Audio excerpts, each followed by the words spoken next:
And I am live. How's it going, everybody? It is the Calgary Little Foxes, my channel. I talk about anime, video games, cartoons, most notably Sonic and Ninja Turtles. And today I am doing a live stream. Yep, that's right. Yeah, at this point, I might as well make it like a weekend kind of thing, or on like maybe Fridays or Saturdays. I talk about like whatever live streams. Because this is like probably like the what third, fourth live stream in a row that I've done this over the weekend. Mainly because I don't really got too much to really do besides like play video games and chill out. But I figure I might as well talk to you guys and stuff. And we can like yeah. So, anyways, things have been going pretty well and stuff. Always an active week. Hang on one second.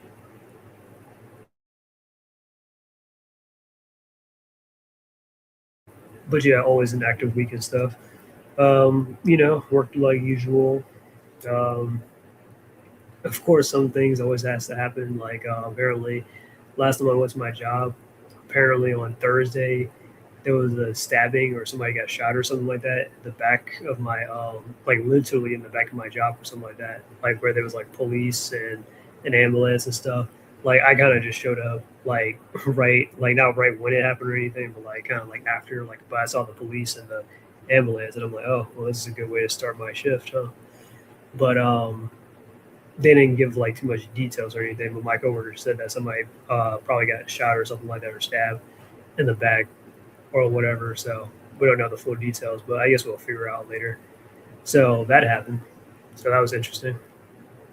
But I guess it's a good thing. My because my boss called me in early and stuff, and I was like, well, I wanted to get a few things done first. Like for example, stop at the comic book store so I can get my stuff from my pull list, like my recent Sonic comics that came out, which I'll talk about in this video, as well as how I got into Sonic actually, which is what I titled this stream. Um, I don't really have too much of a plan of what I want to talk about in this stream, but I'm a kind of like improvise, wing it, show you what I have and stuff like that, that kind of thing. So for right now, it's just me and little dog over here and stuff, Mackenzie. Yep. She's just showing down with me, I guess, for whatever reason. But yeah. And then what else had happened? He got into Sonic through Sonic X. Close, but not exactly. But I'm gonna tell you the full story in a minute, though. But I'm gonna probably talk about my one of my Ultimate Adventures. Do a reaction to that first before I tell you the full story. But I actually got into Sonic actually from the very first Sonic game, actually. But we'll definitely get to that in a second. But anyway, so that happened with that. Then when I was walking my dog the other day and stuff, a woman walked up to me and was telling me that her son is missing, like a teenager and stuff, and all this other stuff. And I was like, oh, snap. She showed me a picture of him, and if I like see anything, I'll probably let her know. So that happened. And then on like literally not too long after that, I saw a dude walking down the street wearing a ski mask and stuff, and I'm like, it's a little bit hot out here to be wearing a ski mask, but it's whatever, right? What's happening, Steven? And what's happening, Jackson? And stuff if I didn't acknowledge you. But yeah, how you guys doing tonight? Just doing a little bit of a stream. That stuff. I know I'm a little late, but well, not late, as in like, but it's a little late. But I might as well make this. I guess I might just do like this might be my new thing, just to do on streams on the weekends and stuff here and there. But yeah, yep. So I'm gonna tell you guys how I got into Sonic and stuff. But before I even get into that, I'm going to tell you about, I guess, the recent IDW comics. Then I'm going to do a reaction to my Ultimate Avengers video that I put out the other day. I have two more videos that I wanted to put out for the next 2 days. So tomorrow will be a new video. Next day after that, it's going to be probably a new video. Might as well put out both videos at the same time tomorrow, I guess. But yeah, we'll see. We'll see what happens. But yeah. So the new issues, the Metal Legion, that the new DC Sonic crossover song come out, issue number 2. And so I haven't read issue number 1 yet because I was kind of just waiting for all of it just to be released on a graphic novel, so I can just have it like that way. I guess that would probably be a lot more easier, probably cheaper too. But I figure what, I'm a little bit impatient sometimes, so I haven't read the first issue yet of this whole Metal Legion thing with the DC and Sonic crossover. But I already read the second one, so I'll tell you guys a little bit about that. What's happening, Taylor? Catching up on some courses to improve myself at work. Nice. Sonic side note, did you see the post I sent in Kate's Discord? One of Cassandra Chain's creators drew some panels of them 10 years in the I guess you'll probably finish that sentence. No, I haven't checked out Case Discord in a minute, but let me check it out.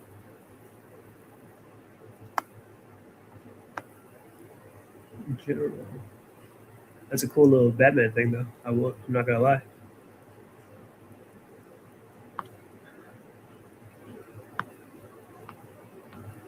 Pretty cool. That's interesting. I need to start like putting my links and stuff like that in Case Discord again. I just been a little bit lazy or slacking off on that in that department.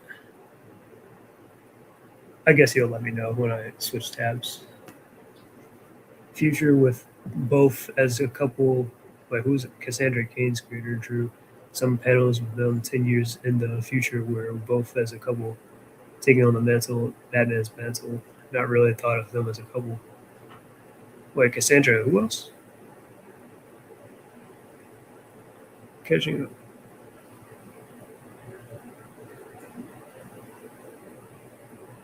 Huh. Well, I guess you'll let me know. I don't know who's the couple. I'm like, oh, Cassandra Cain. Oh, Cassandra Cain and Tim Drake. Yeah, that's kind of weird. I don't really see them as a couple.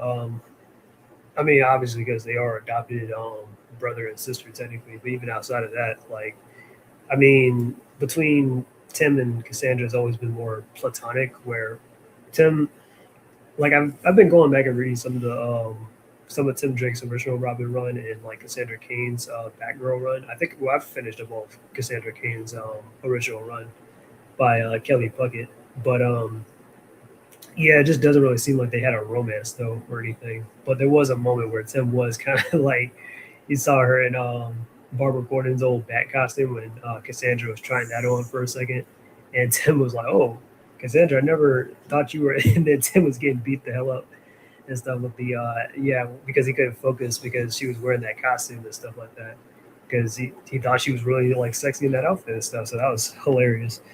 But outside of that, no, I mean Tim sometimes with Cassandra, he has a little bit of a kind of a distrust with her a little bit, mainly because he knows that she's an assassin or previously was an assassin. So when they were first working together and stuff, Tim never really fully trusted her entirely until like later down the line when she's proven herself a little bit more. Then I guess yeah, he kind of opened up a little bit to her, but yeah, but I wouldn't say like I don't think they would make like a that kind of couple though. Although Cassandra Cain, here's one though. Cassandra Cain actually did date Superboy at one point, which I read in her comic book run, which that was pretty interesting. I was like, oh, that's interesting. I didn't know they dated or whatever and stuff like that. And it was like there was this funny moment too where like Superboy was at the like he was on a cruise with Cassandra, and he was looking at Cassandra, and Cassandra like Cassandra has that ability where she can read a person's like body language and stuff, and she's disgusted by Superboy. He's like, oh, because she knew what he yeah what he was thinking and stuff. So yeah, but outside of that, they did kind of like get together for a little bit, and then Batman was like, he pulled up on Superman, was like, we need to talk. Yeah, call your boy off of Batgirl. And he's like, and then Superman's like, what do you mean? I think there was only a short period of time where they could have been a couple. The panel was drawn relatively early, so it's kind of shows the different direction things could have been. Yeah, but you already know I prefer Tim with Stephanie Brown. No spoiler, because I mean, when you really think about it, I mean, even though Cassandra is technically Tim Drake's generational Batgirl and stuff, it's kind of like weird because you know how like some people want like Dick Grayson to be with Barbara Gordon. Well, I feel like the answer to that is already Tim Drake and Stephanie Brown. When you think about it like that, because Stephanie Brown is also a Batgirl, and you have Robin, so you have Robin and Batgirl right there. But I guess with the Cassandra Cain thing too, because she's also Batgirl. Yeah, Superboy's two exes have Cass in their name. Yeah, both of them named Cassandra. I remember that time when Batman slept with. Nope, we're not even going to acknowledge that. We're not going to acknowledge that. I got a lot of when I first saw that I was in high school when that movie came out, Batman Hush, and bruh, like I showed my friends and we all laughed at that because we were like, no, no freaking way. It's that it was hilarious too that they really went. Yeah, yeah, it was Killing Joke. It was Killing Joke. I remember. Yeah, that never happened in the comic. I didn't read the comic, but I know I skimmed it. I know it didn't happen in the comic. Okay, that was something Bruce Timm wanted to put in it because he had a weird fetish for that relationship with Bruce Wayne and Batgirl. Yeah, no, I preferred Tim with Steph as well. Yeah, yeah, yeah. As all balanced things should. Cass is Asian Batgirl, right? Yeah, yeah. Cassandra Cain. Yeah, she's Asian. She yeah, she's Asian because her dad is white, but her mom, Lady Shiva, is like I think Lady Shiva is like a mix of Japanese and Chinese. So Cassandra has that Asian side from Lady Shiva and the American side from her dad. All the TV movies are non canon to me. Well, yeah, they're not really adjacent to the comics and whatnot. It's kind of its own kind of continuity. But yeah. But anyways, going back to the Sonic comics though. So the Metal Legion and whatnot. So it's nice seeing this crossover. This definitely happened a lot more sooner than I expected to happen. But yeah, so we're definitely seeing getting more characters as I kind of predicted in the next crossover. Where I was like, I feel like in the next crossover, like when I was going myself, like if they do like another DC Sonic crossover, they're obviously going to include a lot more characters, similar to like the Mega Man Sonic situation, where they had like a select few characters inside that first crossover and Worlds Collide, and then later on in Worlds Unite. Oh yeah, they went all out. It wasn't even just Mega Man and Sonic characters at that point. It was just Capcom and Sega all right there.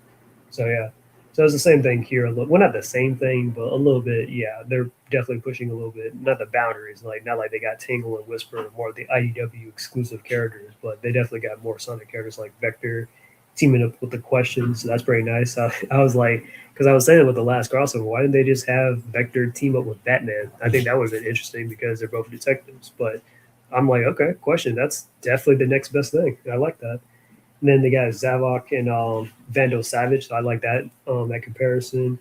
Zaz and Joker and all this other stuff and just all this like mix mash between their worlds.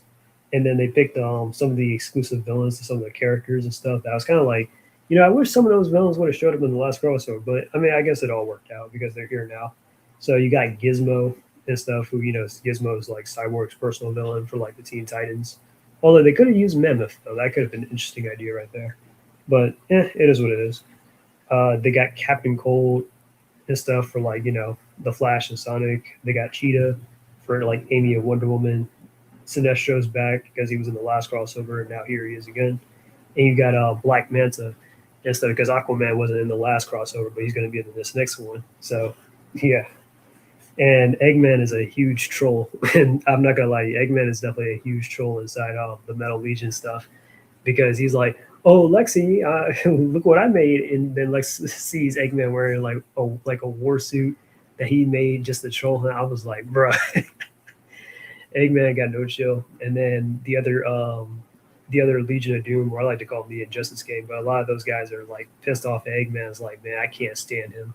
Like Black Manta's like, if he messes with my helmet one more time, or Cheetah's like, I don't like the way he was looking at me because it looks like he wants to put me in one of those little robot things and stuff. Which I'm like, yeah, he probably is.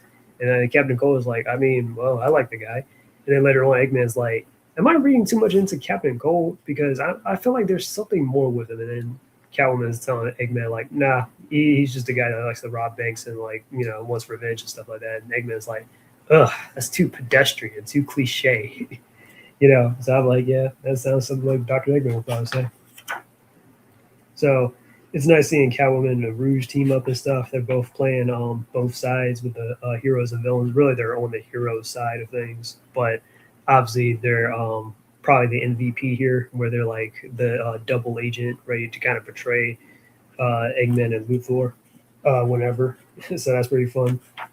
Rouge looks nice in the little Catwoman suit, so that's pretty cool too.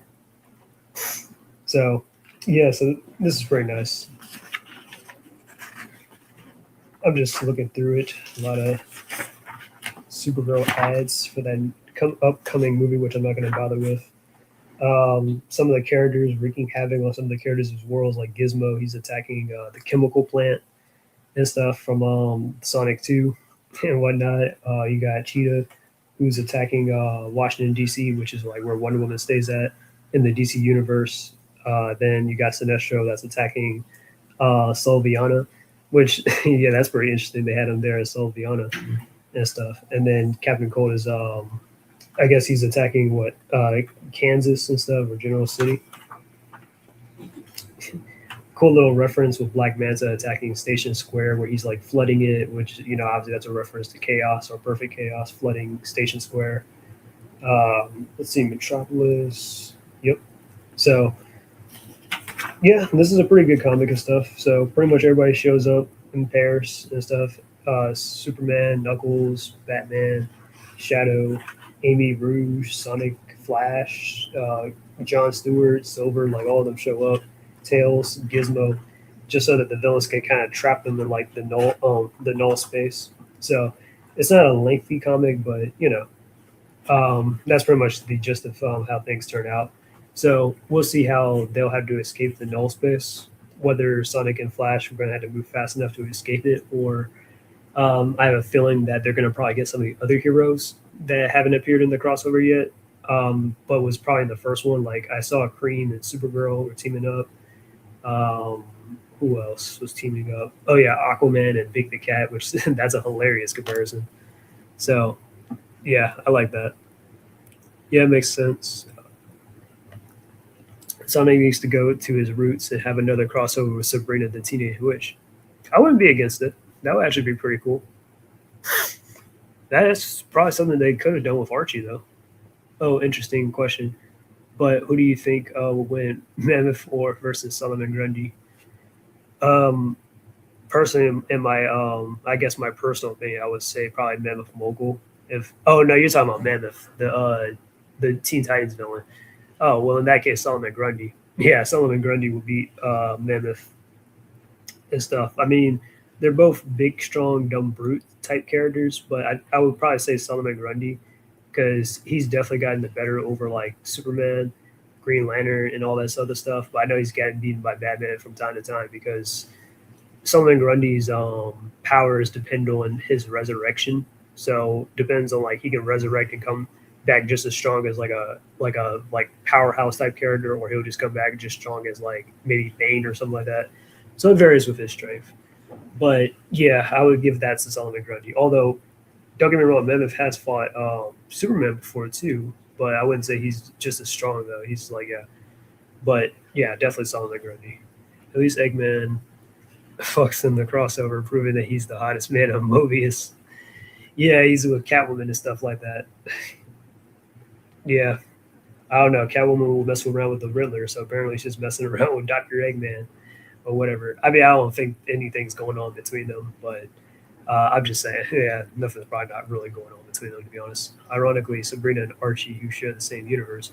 Yeah, yeah, that's what I'm saying. Like, that's what I'm saying. Like, Ashes might be onto something. Like, they could have done something like that with Archie Sonic and Sabrina the Teenage Witch back in the day.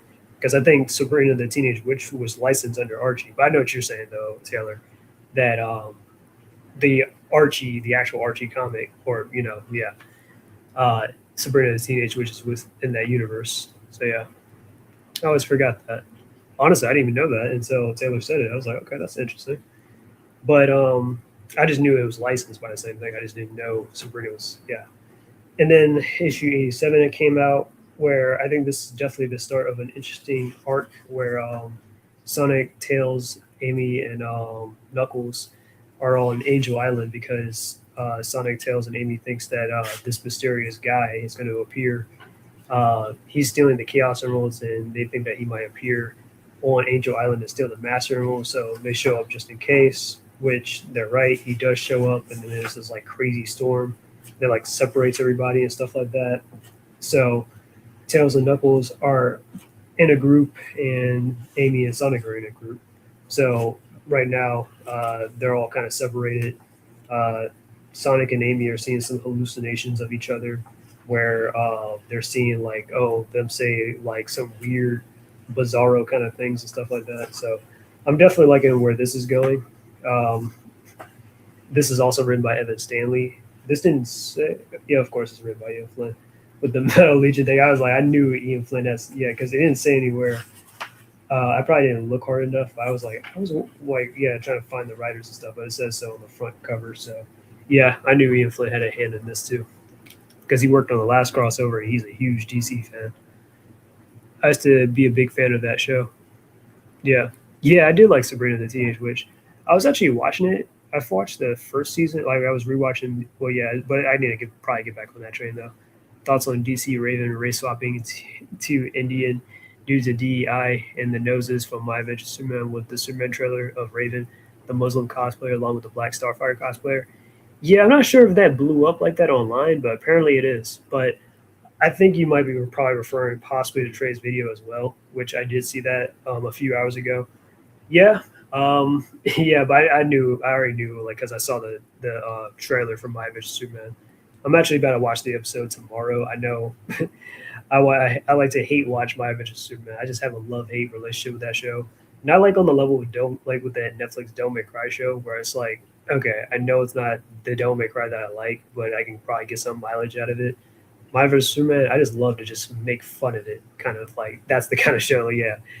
But yeah, I saw the trailer where they were doing this thing where Bizarro was taking like a picture or a selfie with like these cosplayers that was dressed up as like the Teen Titans. Like there was a black girl dressed up as Starfire. You had a good cosplayer who dressed up as Beast Boy with the green skin and everything. I'm surprised they didn't make him Asian or anything crazy like Titans did. And then you had the Indian or Muslim Raven and stuff, and it's like what? But like we know what you're trying to do. Like, oh, that's cute, that's funny, and it's not the actual ones and stuff like that. But it's like we know what you're trying to do, and just don't do it. Okay, it's not funny at all. And of course, yes, Raven should not be Indian or anything else. Yes, Raven is a white woman. I literally have Raven's origin comic actually from Tales of the Teen. Like I said, Tales of the TMNT, Tales of the Teen Titans and stuff. I have where they cover Cyborg's backstory. That's the first one I got, and then I got Beast Boy, Starfire, and Raven's comics after that. Okay, and I read all of them. All right, Raven's backstory. Her mom is a white woman and stuff. It's very problematic if you were going to make Raven an Indian, like an Indian girl or a Muslim or whatever, and because her mom is white, and or to say that well her mom is Indian and stuff like that or Muslim, and she ran away from home, got hooked on drugs, and then fell into a cult and stuff, and then the cult summoned the devil, and then she slept with the devil and didn't know it was the devil until he revealed it at the last minute, and then she took drugs to kill herself and die in the alley after she got impregnated, and then the Azarath, like those guys that took her in, and try to help her raise Raven and stuff like that. So no, it doesn't make sense to make Raven, just because she has that whole culture or like the inspiration of her like her outfits and her abilities are based off of that type of stuff. So I'm just saying, like, yeah, that's stupid. I see Trey video say Raven is not Indian. Yeah, she's not. I'm like, yeah, she's not. She's clearly a white woman and stuff. Just as long as she isn't the mainstream Raven. Yeah, well, it shouldn't be like Raven shouldn't be that way, period, and stuff. The way I see it, um, if there is can be multiple versions of Robin or Indian Raven isn't out of the question. No, because look, there's like yes, there are multiple like people that have taken on the name of being Robin, but Robin always has to be a white guy. Okay, Dick Grayson, yes, he's the first Robin. He's white kid, circus, etc. We know the story. Jason Todd, also white. Sometimes he might in some continuities be a redhead. Sometimes he's not. Is whatever. But yeah, just like Dick Grayson and stuff. Like they all have the same kind of likeness to themselves. Same thing with Tim Drake. Should be white boy, like white kid and all that sort of stuff. And on top of that, he's also wealthy inside Gotham and stuff too. Like even before he got taken in by Bruce, because Tim Drake's dad used to be like, I think he's an anarchologist, and he was like one of the most successful men in Gotham, up there with Bruce Wayne. Like literally, Tim and Bruce were actually neighbors and stuff. Like when like Tim had became Robin and stuff, they were like literally neighbors. Like before Tim moved in. So yes, he should still be white. Now Damian is the only exception though, because Damian is half white, half Middle Eastern, because Talia is Middle Eastern. Okay, so that's the exception there. Or I know there's some female Robins too, like Carrie Kelly or Stephanie Brown, but they're not really along. Like they're not around for that long as like Robin. They're like, Carrie Kelly. She's from the Dark Knight stuff. Only well, the Dark Knight Returns stuff, and then Stephanie Brown is from she was Robin temporarily, and then she became well, went back to well, she died, went back to being Spoiler, and then after Cassandra King gave up being Batgirl, she became Batgirl for a bit.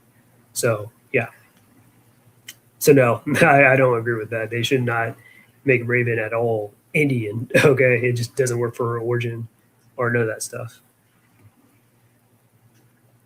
Then what's next? Going to race swap Raven, mom to Indian. Yeah, that's what I'm saying. Like because they will have to do that. Like they will have to race swap Raven. For, like if they're gonna make Raven just Indian or any kind of like indigenous or whatever, they will have to do that to her mom because Trigon doesn't have a race because he's a demon. So yeah, that just wouldn't make any sense. It's kind of like, let's say Magneto, right? There are some people out there that says I want a black Magneto, but it's like, do you? Because you're like, oh well, Magneto is based off of Malcolm X. First off, he's not based off of Malcolm X. Yes, there are some quotes that he might take from Malcolm X, like in the movies and stuff, and maybe in the Chris Claremont run. But Magneto should not be black. He's not based off of Malcolm X. That's disingenuous. That's kind of an insult to Malcolm X and stuff, and just a poor understanding about his beliefs. You know the whole story. Okay. And on top of that, let's say, all right, well, whatever, forget the Malcolm X thing. Let's just race swap Magneto to be black. Okay, well, if you race swap Magneto to be black, then you will have to make Quicksilver black. You will have to make Scarlet Witch black. You'll have to make Polaris black. And, Magneto is Jewish. He's supposed to be a Jewish man and stuff. Quicksilver and Scarlet Witch, I heard they're supposed to be like part Romanian. And obviously they're Jewish because they're, on their dad's side of things. And Polaris, yeah, she's white too. So I'm like, come on. So doing that, it's like just like the Johnny Storm thing, what they did in Fan Four Stick when they race swapped him to be black, but then they kept the Invisible Woman white, and it's like, oh, well, they're adopted. Okay, so you're changing the story purposefully, then, right? So I'm just saying, it's the same thing with Raven. If they did it, I don't see Indians, South Asian women run away or depressed in media. Raven's mom is a white maid, since that's my opinion. Yeah, like her mom is white. Left my ass off. Why make a female Robin when Batgirl exists? I don't know. I'm like, I don't know. Like they did it back in the Dark Knight with Carrie Kelly. I don't know why with Frank Miller. Carrie Kelly's not really a character that's really used like that, anyways. But yeah, and then she has another persona later on inside the Batman. I mean, the Dark Knight Strikes Again, where she's called Catgirl instead of Robin and stuff when she gets a little older. So yeah, think of it like kind of like her like Nightwing kind of thing, from like going from Robin to Nightwing. Same thing with Carrie Kelly with that whole situation. And then spoiler, yeah, it was temporary, and I guess a lot of fans didn't like it. So you see how that turned out. I think you're separating race from ethnicity. I mean, I think it's the same thing, but I could be wrong. Well, I know there's some technicality with that, but still, they made Scarlet Witch and Quicksilver were both played by white women in Avengers: Age of Ultron while being Romanian. Okay, like it's not like a specific color for that though. It's like, well, yes, you could probably get a Romanian woman or something like that to play Scarlet Witch, but it's not like it's not a far cry from, oh, let's get a black woman to play Scarlet Witch. I'm like, no, that's completely like that one look nothing like the character. So I'm just saying, like, nah. And then Elizabeth Olsen, when she like plays Wanda and stuff, she has the little accent and stuff. Some people don't know that Scarlet Witch might have an accent, or I don't know. I mean, to me, I never really thought much of it when I was a kid, and I like saw Scarlet Witch and stuff because never really thought, oh, well, she has a Romanian accent unless it's in like, I don't know, Iron Man Armored Adventures or something. But outside of that,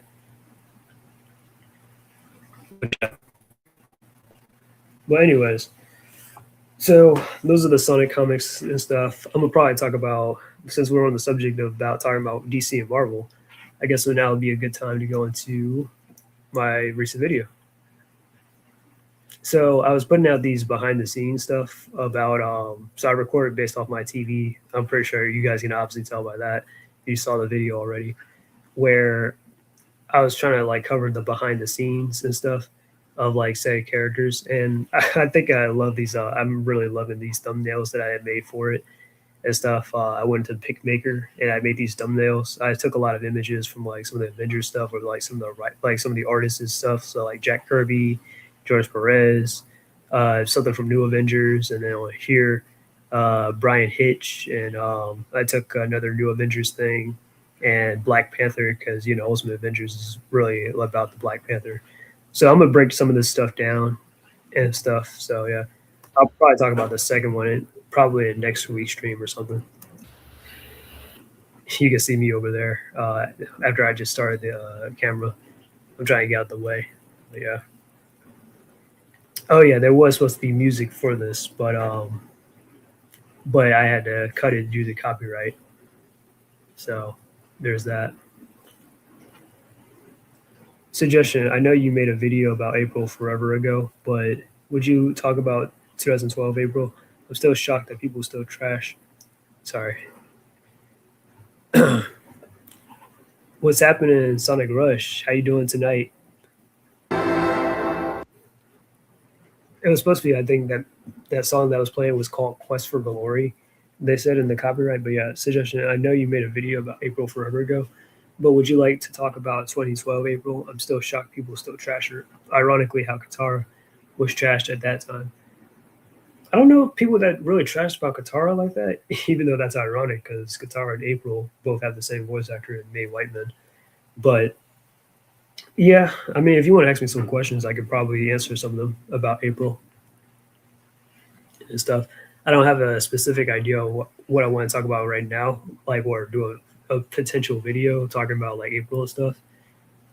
Tang Shin, I definitely want to talk about Tang Shin because that's definitely something I really want to go into detail about with her character and what they've been doing with her recently inside TMNT. So I'm kind of actually like happy about that.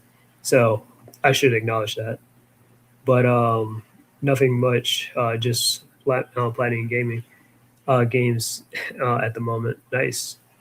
Yeah, I was playing Soul Calibur earlier and stuff. Soul Calibur 3, but I'm not gonna break into a story about that right now. If they do, yeah, like I don't know, I don't know too many people that really hate on Katara, but The Avengers was really one of the few books this is fat nasty bastard Tom Rebord of that stuff. He was period that kind of going on this whole tirade about, so, oh well, Spider-Man stories don't matter, character development, it doesn't matter. He shouldn't really be with Mary Jane and all this other crap. kind of kept its classic Back when setup and classic milieu all through that period. In some ways, more so than even in the 60s, where Stan very early on wrote out Thor and Iron Man and Captain America and brought in more second string characters to kind of carry the line. That was a period where a lot of. And originally, the volume was very low for this, so I had to like turn it up a bit, like a lot, actually. When I was like, yeah, so I just took this to editor and just had to turn up the volume, and I was like, yeah. So I'm kind of satisfied with how loud it is. So yeah, because you could barely hear it originally, like with the A lot original of the Marvel strips, stock footage. were kind of, for lack of a better term, they were retrenching. Every fan always imagines their favorite character. The homeboy George Perez or Perez and stuff.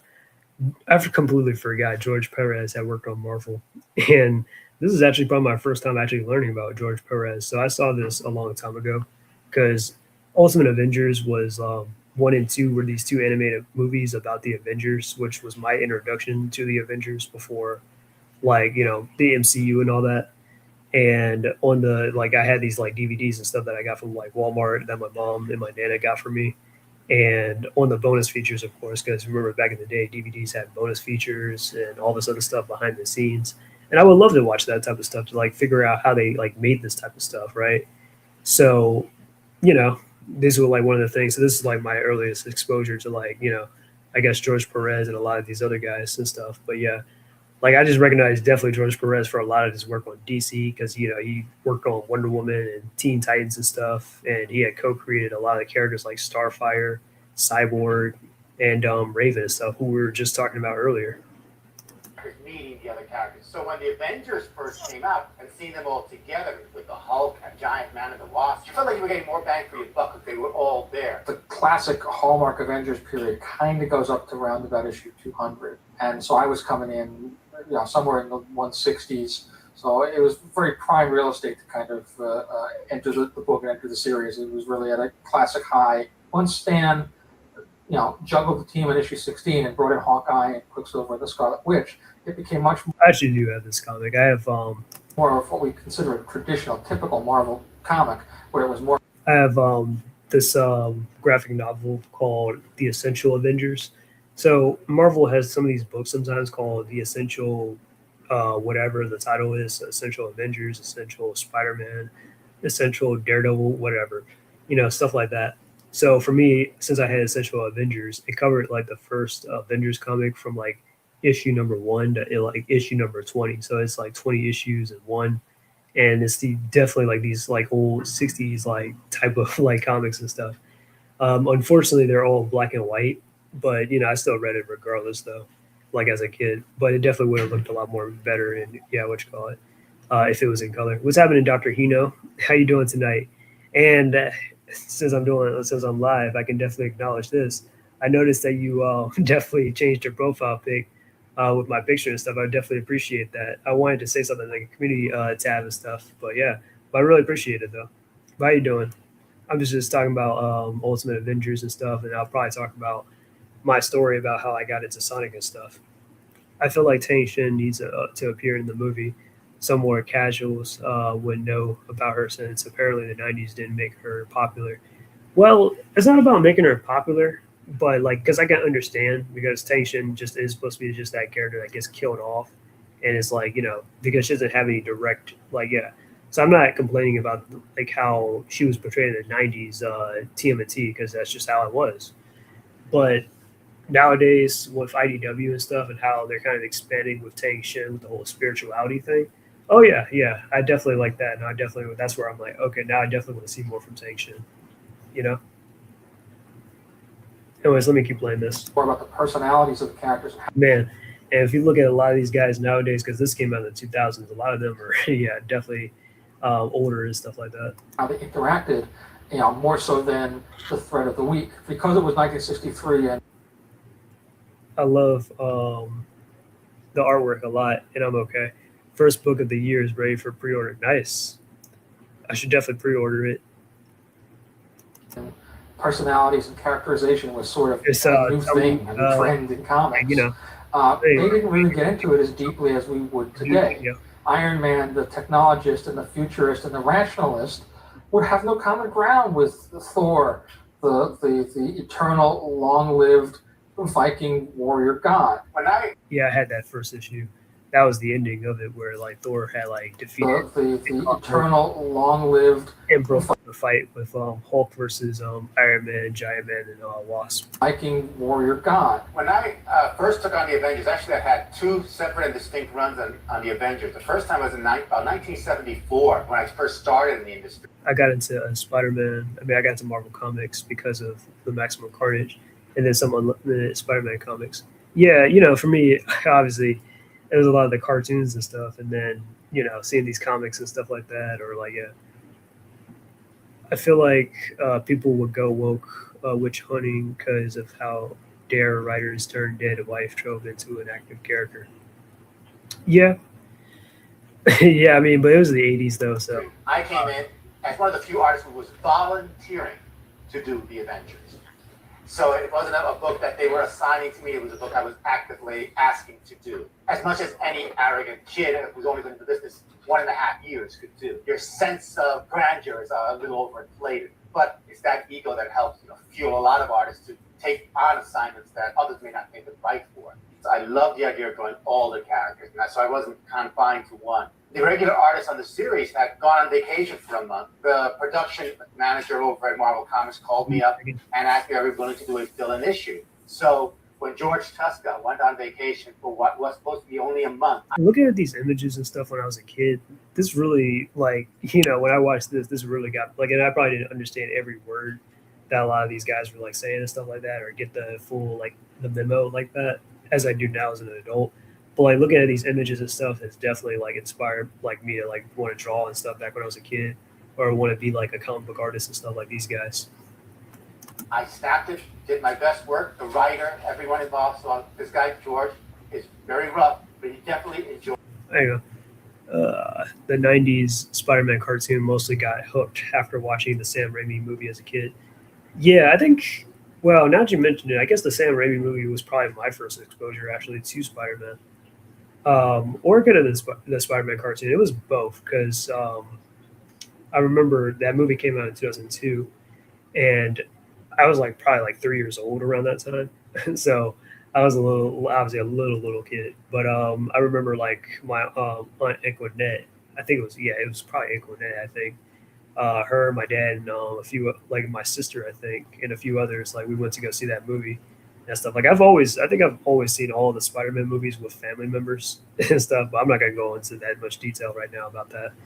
But yeah, like I think that was probably my first exposure to Spider-Man, and then I had the Spider-Man animated series on like DVD because the show was already over by the time I was born. So yeah, after that, Sonic got into my life. Oh yeah, I'm gonna definitely cover Sonic in a second. Remembering it now, it's kind of crazy that I got into Marvel through the '60s Spider-Man show and the Ultimate Spider-Man comics. Dang. But yeah, and I used to watch a little bit of the '60s Spider-Man show too, even as a kid, like back when I was in elementary school, because on the '90s Spider-Man, like cartoon DVDs and stuff, like if you know, like they used to have little bonus feature DVDs and stuff, or not bonus feature DVDs, but like on the little special features, they always had like a bonus episode or something like that, or like some kind of like, oh, this is Spider-Man from the '60s, and I kind of used to enjoy it. Like they had the little for the Spider-Man versus Doc Ock one, they had the '60s Spider-Man versus Doc Ock, and then there was one where Spider-Man was dealing with some like some aliens or something, like ice creatures or whatever, and stuff like that. Yeah, it was a lot. Or like his battle against like the Kingpin back in the '60s. Like, yeah, I remember those episodes. Doing what he's doing, and the writer credited me with adding little things and nuances that showed that I was a storyteller beyond just being an artist following the paces of a story, that I was adding little flourishes, and he wanted that for the book. If I wanted to stay working in industry, I had to go Yeah, it so was. valuable. I enjoyed it. And what better way to be valuable than to be a popular artist on a book that nobody else I'm making wants. so much noise in the back. I'm trying not to like. I don't know. Yeah, but I was trying not to like. And that I love doing. So it made me become a I'm probably in the kitchen or something, like getting something. I guess. better artist because I think feel I like this is was the industry I wanted to be in. They say that enthusiasm See, look, was look at that. infectious. Look They how saw nice something it who looks. really wanted to be in. They It's awesome, right? say that enthusiasm was rather infectious. They saw somebody who really, truly enjoyed drawing the Avengers. I loved Captain America, Thor, the Scarlet Witch, the Vision. Anybody who I can put in, I want it in there. Whenever a writer asks me what characters do I want to be featured in an issue, I say pretty much everyone you can think of. So if I wanted to be in it for the long haul, as I am now celebrating 31 years, I had to improve as an artist, and the Avengers was enormous. That's probably when they another copyright. But let me read some of these. Though I regret not catching up the Spectacular Spider-Man at the time, considering I watched all the cartoons at the time, including Unlimited and the MTV series. Yeah, I watched the MTV series on DVD, and I had some episodes on DVD and stuff, which is ironic because I think when I first learned about the MTV series, or I learned, well, like I got it on DVD for the first time. I got the last volume, like the last volume of episodes where like Spider-Man fights Silver Sable and stuff, which that was my introduction to Silver Sable. And then those last two episodes where he was dealing with those Mind Twins, which was like the finale of the series, and like Craven and all that stuff. So I was like, man, that was crazy cliffhanger. But yeah, and then Unlimited, I learned about that on Disney Channel or Disney XD because they used to play reruns of that. So I wasn't sure if that was like new or what, but I found out later it came out the year I was born apparently. So I was like, okay, that's interesting. And Spectacular Spider-Man, yes, I was watching Spectacular Spider-Man when it was coming out on WB. I definitely remember that. 2002 Spider-Man, Spectacular Spider-Man was like my generational Spider-Man cartoon, if you will. That and Ultimate Spider-Man. 2002 Spider-Man, I remember when I was a kid, scared of spiders and nervous to watch Spider-Man due to Spider-Man related. Now I overcome watching Spider-Man True Story. Had a funny childhood story. Yeah, I would like to play semantics and stuff where Spider-Man is not an actual spider. and I just liked the character. But yeah, as a kid, I kind of was afraid of spiders too, or I didn't like them and stuff like that. So I get what you mean. But Spider-Man himself, I'm like, nah. I never had anything against him for just being associated with spiders, though. I was nervous, scared of Spider-Man due to a DVD poster. He's a menace to society. Low key, I thought MTV series was connected to the Raimi movies. It was supposed to be. It was kind of supposed to be, but then I guess because the MTV series they canceled it, and then they had retconned. Well, not retconned, but like because it was supposed to be a spinoff. Well, really, it was supposed to be Ultimate Spider-Man, but they were trying to make it like a spinoff of like the first Spider-Man movie. And then when Spider-Man 2 came out, it kind of like, like contradicts a lot of the stuff inside the MTV stuff, like Spider-Man, like Peter giving up being, Spider-Man, stuff like that. Anyways, but yeah, it was supposed to be connected though originally. Which, even Batman the Animated Series was also supposed to be like technically connected to the Tim Burton stuff, but then it became its own thing. When I was young, the youngest kid, I'm nervous as Spider-Man. I will go watch movies. And then later, The Web of Shadows was my first Spider-Man. Yeah. Introduced me to Moon Knight. Yeah. It didn't introduce me to Moon Knight. I was introduced to Moon Knight a lot more earlier than that because I had a comic where it was in the Ultimate Universe where like Spider-Man teamed up with like Iron Fist, Moon Knight, Daredevil, and Shang-Chi. And it's not like they fought anything. They just had a conversation or something like that. But Web of Shadows was probably my first introduction to Luke Cage. Actually, I didn't know who Luke Cage was, and I was like, "Oh snap!" Like, yeah. So I know what you mean. Yeah, Sonic Rush. Man, Kids WB was such a fun block. Do you remember some of the themed marathons? Sort of. It's been a long, long time.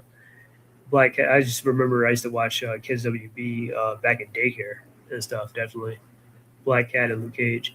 Yeah, well, I already knew who Black Cat was because I had that I had Spider-Man animated series, some of it on DVD. But yeah, but it was definitely my first introduction to Luke Cage. I was like, who is this? And he was pretty cool and stuff. I was like, all right, I like Luke Cage. The worst Spider-Man adaptation is still Spider-Man Far From Home. Genuinely, the movie is worse than Ryan Reynolds' Green Lantern, and only the '80s Captain America movie, the '90s X-Men movie. I mean, you got no argument from me on that one. I mean, I've never seen the '80s Captain America movie, but you got no argument from me on that one. I like the Ryan Reynolds Green Lantern. And that's funny, too, because I was actually talking about that with some friends earlier about Spider-Man Far From Home. And I was like, yeah, Spider-Man Far From Home. I didn't know how to feel about it at first, but then after, like, No Way Home, I just kind of solidified that I just don't like neither of those movies. I think they even had a Valentine's Day Batman marathon. Yeah, they probably did. Worst 2002. Spider-Man is a cool movie in my childhood. Oh yeah, I mean I even had it on VHS. Taylor. Spider-Man Unlimited was pretty cool. Yeah, I actually like that show.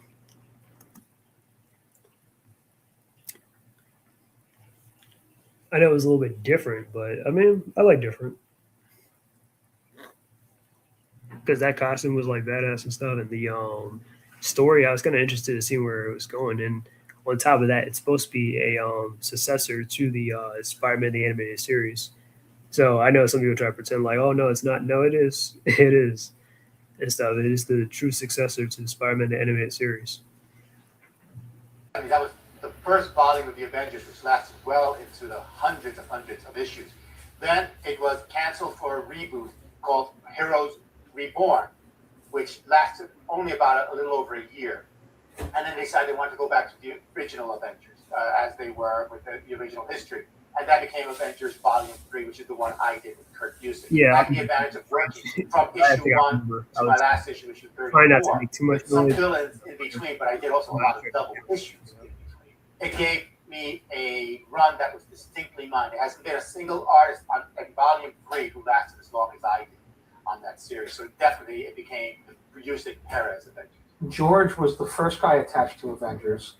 I believe that Bob Harris, who was an editor-in-chief, and Ralph Macchio called George up at a certain point and offered him Avengers, and even to both write and pencil the book. And George said, I don't think I can write it. I've been out of touch with the Marvel characters for too long. I haven't been reading the books. And you're not going to be able to do a good job if you don't know what's going on. But I'd love to draw it, and I'd like maybe one of two guys to write it. I became the writer of the Avengers after Marvel brought them back into the regular continuity and the regular universe. I was the first name on the list, and they offered it to me, and I just ain't stupid enough to say no. Kurt came on board. He wrote up a little outline of what we'd be doing, and George got involved, and we bounced ideas around. My goals for the Avengers starting out were I wanted to reestablish what was so great about them. The people who were working on it were trying to make it more like other popular books, more like the X-Men, more like whatever was selling. And I thought that was kind of a mistake. They were chasing trends rather than setting them. So that was really And that's something that I think I kind of view myself as. Like, I try to like not really trace. Like, I try not to like chase after trends, but I try to set the standard for it. You know, because obviously you guys noticed by like some of my videos and stuff, I don't really like try to chase after like a lot of the trends and stuff. Like, oh, it's popular, hate on this, or it's like let's talk about that and rant about that. No, I mean if it's relevant to like what's in my wheelhouse or what I know, then I'll talk about it. But outside of that, not so much. Like for example, the Wonder Man thing. I'm just using that as a quick little example. Like I have my opinions reserved about the Wonder Man show, which I didn't watch it, or I'm not even gonna lie to you, I don't know too much about like Wonder Man as a character, apart from like the surface level of things, you know. But I'm not gonna do a video like talking about Wonder Man like that, though. You know what I'm saying? I mean, it can make some easy views, but yeah, Taskmaster, my goat. Yeah, I even got this like Taskmaster miniseries that I read like last month, Sonic Rush. It was pretty cool. I think I might have talked about it a little bit, but yeah, no, I think I talked about that with Jay Leno and some of his guys when we were having a watch party. But yeah, it's crazy that Luke Cage was an Avenger. Yeah, he was. Yeah, actually, Luke Cage, I hear he's the leader of the Avengers, which is pretty cool. So yeah. the intent with Avengers is to do. It's a superhero book. It's unashamedly a superhero book. The big, bold, sun-drenched daytime heroes that stand on the wall that protect us all while we sleep. Just kind of go whole hog on giving readers the most action, the most adventure, the most soap opera character development that we can manage into 22 pages every month. I wasn't a comics fan growing up, at least not until I was 14 years old, because my parents didn't allow them in the house. So I'd only read them here and there at barbershops or friends' houses or so forth. But once I started reading comics regularly when I was 14, I latched onto the Avengers pretty quickly, and it was during a very, very good run of the book. And so they became favorites of mine pretty fast. Kurt and I were both looking towards, doing an old-fashioned comic where story was just as strong as graphic. Kurt, being a writer, of course, firmly believed that, first and foremost, we're both storytellers. We have to tell a story. George is a brilliant storyteller. He is a gregarious, engaging, enthusiastic guy. He's always up for a challenge. Kurt and I developed a very good, strong friendship and a working relationship where he trusted me. Unlike when I first went on the Avengers, when I was the unknown commodity, I was the known commodity. Kurt was coming in knowing, okay, he's got George Perez. He knows that basically George will do anything, and there are certain things that George likes to do. George's favorite word is more. How many characters should we have in this? How many villains should we show? I remember there was one. This is how George Perez was such a go-getter because this man, I'll let him explain it best. One time, I gave him a splash page to draw, a full-page spread that had 85 villains on it. It was, let's see, a survey of the Avengers' greatest villains in the past. I can't name all these villains. Page characters should we have. Let me see if I can recognize a few, because I recognize some. That might be Whirlwind. I could be tripping. The Black Knight, Manape, right here. Count Nefaria.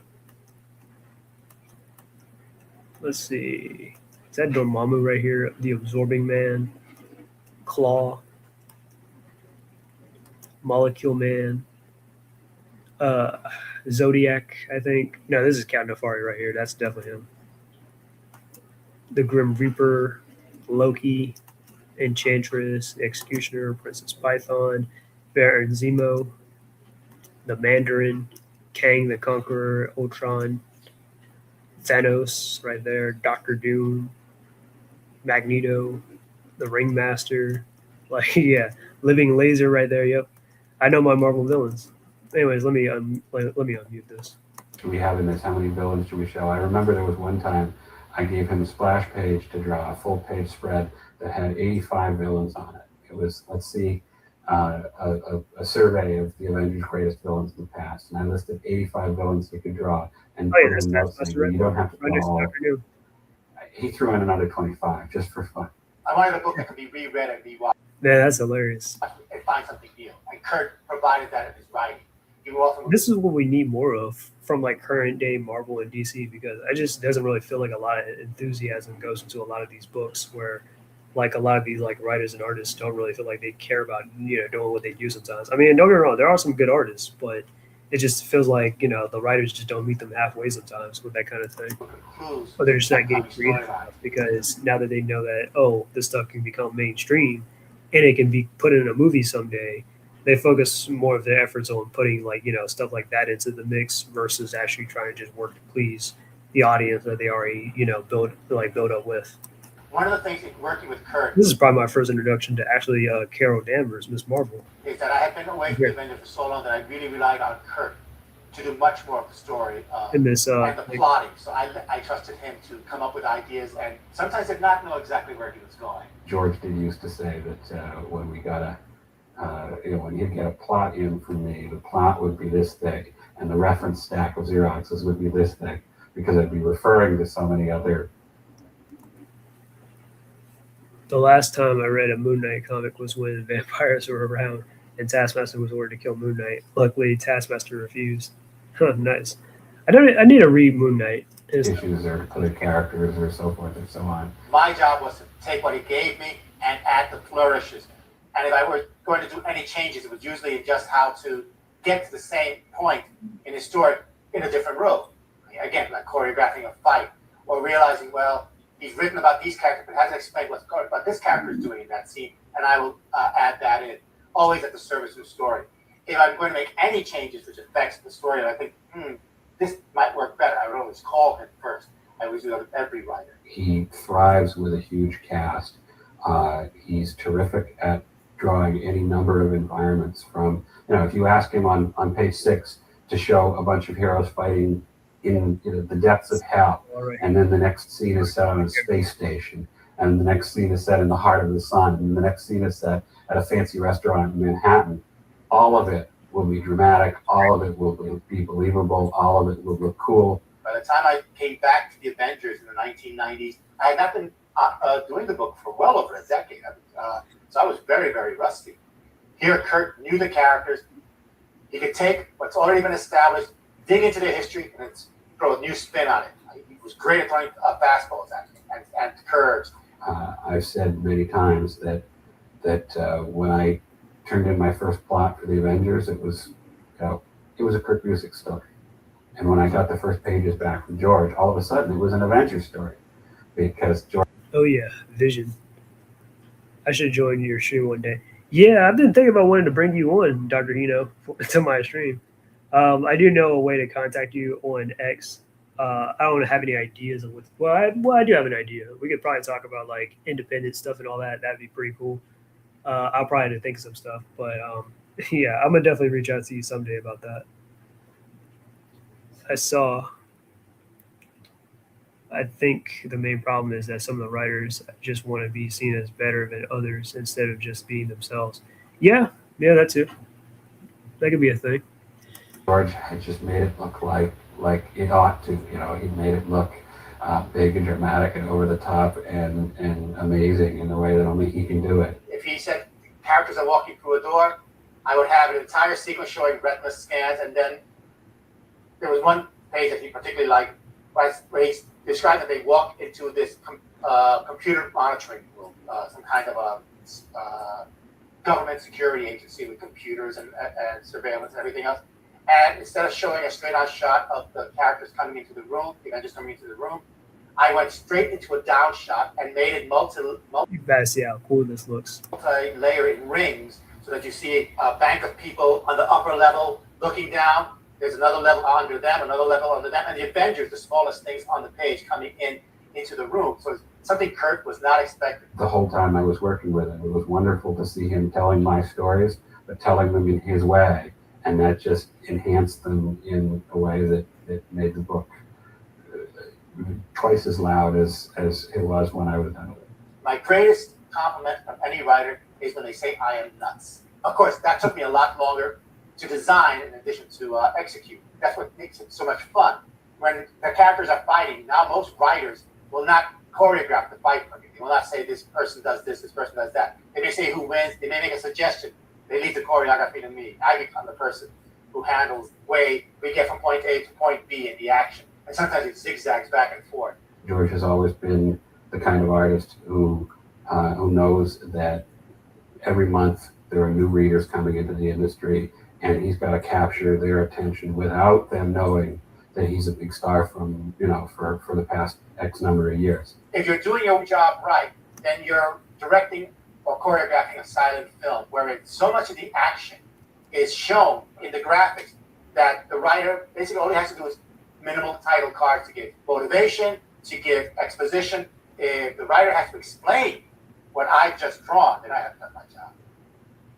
In restarting the Avengers the way we were doing it, we wanted to go with the classic members, with the absolute best known. Thor, Iron Man, and Captain America are kind of the nucleus of the team, and we knew we wanted them right from the start. There are other characters associated with the Avengers, the Vision, the Scarlet Witch, Hawkeye. I ain't gonna lie, I do like this look for Scarlet Witch, not just because it's sexy, but it's because like that definitely goes in tandem with the Romanian hex magic kind of look, though. And we wanted enough of them to make it feel like, there was a lot of texture going on. There was a nice team setting there. Plus bringing back characters like Wonder Man and turning Ms. Marvel into Warbird so that we could use her in the team. One of the biggest challenges in Avengers is the fact that you have these characters who basically cannot age, like in any comic, to any great degree. Captain America has. There you go. I get to edit a video before going to sleep. You still cool, bro. Appreciate it. Oh, you gotta go. My bad. That's what that means. All right. Well, I'll see you, Sonic Rush. Thanks for dropping by, though. I appreciate it. The great Have a good night. advantage is that he was frozen in time after towards the end of the Second World War. Of course, when he came back to modern time, when he was thought out, has changed. First, of course, came out in the 60s. And yeah, this comic is also included in the Essential Avengers, where Captain America, it was in like issue 4 when he first appeared back in the Avengers. So just a quick little rundown. So of course we all know Captain America was created in like the 1940s. I think it was 1941 or 42. Captain America was created in, and all that. And he had a small little comic book run where he fights against the Nazis and he's a soldier punching Adolf Hitler in the face, all that stuff. He's teaming up with Bucky Barnes, all that stuff, right? And then I think the comic book run just stopped or it ended or whatever after a little while, after like World War II had ended and all that stuff. Like comics just stopped, right? And then obviously Captain America was gone throughout the 50s. Marvel Comics wasn't like how it was until like the 60s where we got like the Fantastic Four and all that stuff. And then once we got to like Avengers, they were like, all right, well, let's bring back Captain America, right?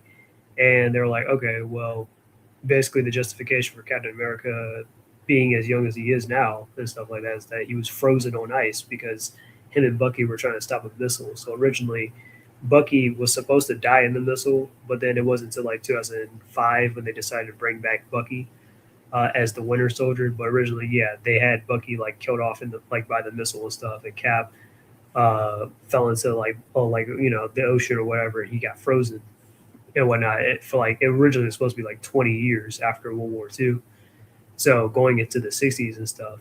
So that's how that reads. But then they kind of pushed the boundaries with that, where it went from 20 years to maybe 40 years to like maybe 70 years and stuff like that. So yeah, they'll talk about how like Captain America's a man at a time. That's a man at a time. That's in our time and all that. And in the 70s, because otherwise you would have to age. If we state specifically what year he was born as a cop. Oh wow, We did played Dead or Alive too. Yeah, I actually do love Dead or Alive too. I think I have that. Yeah, I have that on the PlayStation 2. Actually, it's a really good game. a number of controversial things. Probably the most controversial was bringing Wonder Man back from the dead and starting a romance between him and the Scarlet Witch, something that had been kind kind of a romantic triangle in the past with the Scarlet Witch, the Vision, and Wonder Man. It would have probably made sense for Wonder Man and Scarlet Witch to get together more so over Scarlet Witch and the Vision, but I don't know. That's maybe just an out of nowhere take, though. But it had never played out that way before. We also had a new design for Wonder Man in which the ionic energy that powered him kind of led off him at the outlines and made him look like a crackly energy guy rather than a solid human guy. There are so many different types of characters, so many variations on mankind, that allows a lot of writers to do different things. Thor is a god. I mean, so you look at him sometimes from the outsider. The Vision is an android. So you were dealing with a character who's just getting in touch with emotions he never even knew he had. Here are the top drawer characters, all teamed up in one book. The challenge in the Avengers is, of course, making an adventure for the Awesome shot right Avengers here. something that is worthy of that kind of big league assemblage. Well, with Earth's Mightiest Heroes, some of that was a case of we were doing Avengers Disassembled in the main title, in which we were basically going to be tearing apart the classic Avengers and recomposing them in a new way as the new Avengers. And as sort of a counterpoint to That's the team with Spider-Man, Wolverine, and Luke Cage and all them. that, because we knew there'd be plenty of people that would be upset at that and outraged and so forth. And there would be a near desire for sort of classic Avengers material. You can see the Joe Casey and I had been talking about doing some kind of classic Avengers book. You know, he'd been a big Avengers fan and has wanted to write the Avengers for years and years and years. And I'd always had this idea in the back of my head for doing sort of like an Avengers year one kind of a treatment. The story of Earth's Mightiest Heroes, you know, at its most basic, was about showing how these characters interact, showing how the introduction of Captain America as an element into that mix, even though he wasn't there for when the team was initially formed, was really the catalyzing element that allowed the Avengers to become a stable organization and something that would grow into. Which, yeah, that is a little bit of a fun fact, though. Yeah, that Captain America wasn't originally like you can kind of consider him sort of like a founding member, but the real founding members of the Avengers was originally Thor, Iron Man, Hulk, Ant-Man, and Wasp. It was just those five, but then Hulk had a falling out with the Avengers that they always assume the worst about him and that he can't find any kind of peace or whatever, which is why he stuck with them so that he can get the military and everybody off his back. And then, shortly after that, that's when Captain America had resurfaced and that he had joined the team. To sort of a legend over the course of many years, and really to kind of paint in the sequences between the early stories that we'd already seen, focusing more on characterization, and certainly with the hindsight of knowing what was going to happen to all these characters over the next 20 or 30 years. This is Rick Jones and stuff. Remember, Rick Jones used to be like the Hulk's sidekick. He was the teenager that Hulk had rescued from the Gamma Bomb, which is kind of weird how the MCU has never at all utilized Rick Jones. I don't know what it is, but the live action movies have always, or live action stuff has just always left out Rick Jones because he's kind of sort of an important part to both Hulk and Captain America to some degree. Because with Hulk, Rick Jones is kind of the whole reason why Bruce Banner became the Hulk in the first place, because he saved his life from the Gamma Bomb, but at the cost he became the Hulk, And then Rick has always stayed loyal or stayed by Bruce's side through the worst of it because he owes him and whatnot. And then eventually when the Avengers and stuff happened, Rick Jones eventually bonded with Captain America, and he sort of became like a sidekick to Captain America, which Captain America kind of saw Rick just like Bucky because Rick had kind of the same likeness, just like Bucky Barnes did and whatnot. So yeah, and there was even one time where Rick decided to it would be funny, what if I put on this Bucky outfit and stuff like that, and Captain America was so pissed he was like, take it off and stuff, because Rick just looked just like Bucky. Imagine him with the little domino mask and stuff and the outfit. Yeah, looks just like Bucky Barnes. And also, because we were doing it in 2003, 2004, evoke a modern sensibility. That the conceit of the Marvel Universe is that really these superheroes have only been around for maybe 10 years, give or take, because Captain America clearly is not a 55-year-old man and didn't come out of the ice in 1965. If it was 10 years ago, he comes out of the ice during the Bill Clinton presidency. And so you get to sort of, revisit the classic Captain America staple of the man out of time. But now it's a man out of time that's a man out of time in our time, and how that kind of relates and affects. And that can be a little more connective with an audience today, while still giving you all the classic stylings of Iron Man, his big bulky yellow armor and all the classic costumes and the broad strokes of those big conflicts of the early books. Avengers was sort of maintaining the status quo. It was really sort of one of those tried and Now, I don't have this specific comic book row right here, but I do remember. So, like, just to give you a little bit of context with the whole Captain America, Scarlet Witch, Quicksilver, and Hawkeye Avengers lineup. So, basically, what happened was Iron Man and Thor and Ant-Man and the Wasp, they all had something like something to do, or like, I don't know, they had other stuff going on for themselves. So, they couldn't be a part of the Avengers like that. But Captain America, he could. So they kind of left everything to Captain America, but before they left, they kind of like held auditions for like people that can like, stand in for like the Avengers and stuff. So Cap got paired with Scarlet Witch, Quicksilver, and Hawkeye, which, a lot of people don't remember or don't know, especially like even Hawkeye. Like, yeah, they all had like a little bit of a rep and stuff, which, Scarlet Witch and Quicksilver, they were part of Magneto's Brotherhood of Mutants, but they wanted to turn their lives around. So they wanted to join the Avengers. X-Men put in a good word for them. They joined. Hawkeye, he got into it with Iron Man a long time ago. That's actually his first appearance, was actually an Iron Man. And because Iron Man had mistaken Hawkeye for like a criminal when he was trying to be a hero. Whole misunderstanding. But Hawkeye, he got off, and eventually he ended up joining the Avengers and stuff. So Cap had to leave, like, these characters and whatnot, where they had like, even Hawkeye, where, Hawkeye has a bit of a short temper and, this whole thing with authority and all this other stuff, that kind of thing. So, yeah, they're always challenging like, Cap and stuff. So it's like that.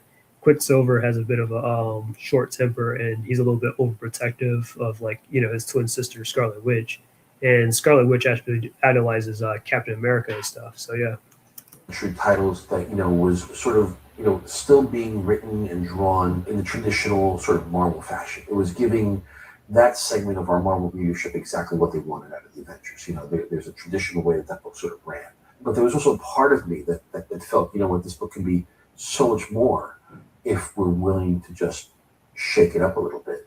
This artwork on Spider-Man, it looks pretty cool, right? And by the way, this is in no way a knock on the folks who were doing the book before we shook it up. That's just what the book has always been. It was pretty risky to sort of change things, but so far it's really, really worked. It's actually turned the Avengers franchise into a franchise that is on a par, if not actually exceeding right now, our X-Men franchise. That's a huge accomplishment. Every, twice or three times a year, we have a creator retreat, where basically our editorial staff and 3 or 4 of our key creators get together in a room and talk about the next year's worth of books and what ideas we have for characters and where we're going to go with storylines and plot out the big beats.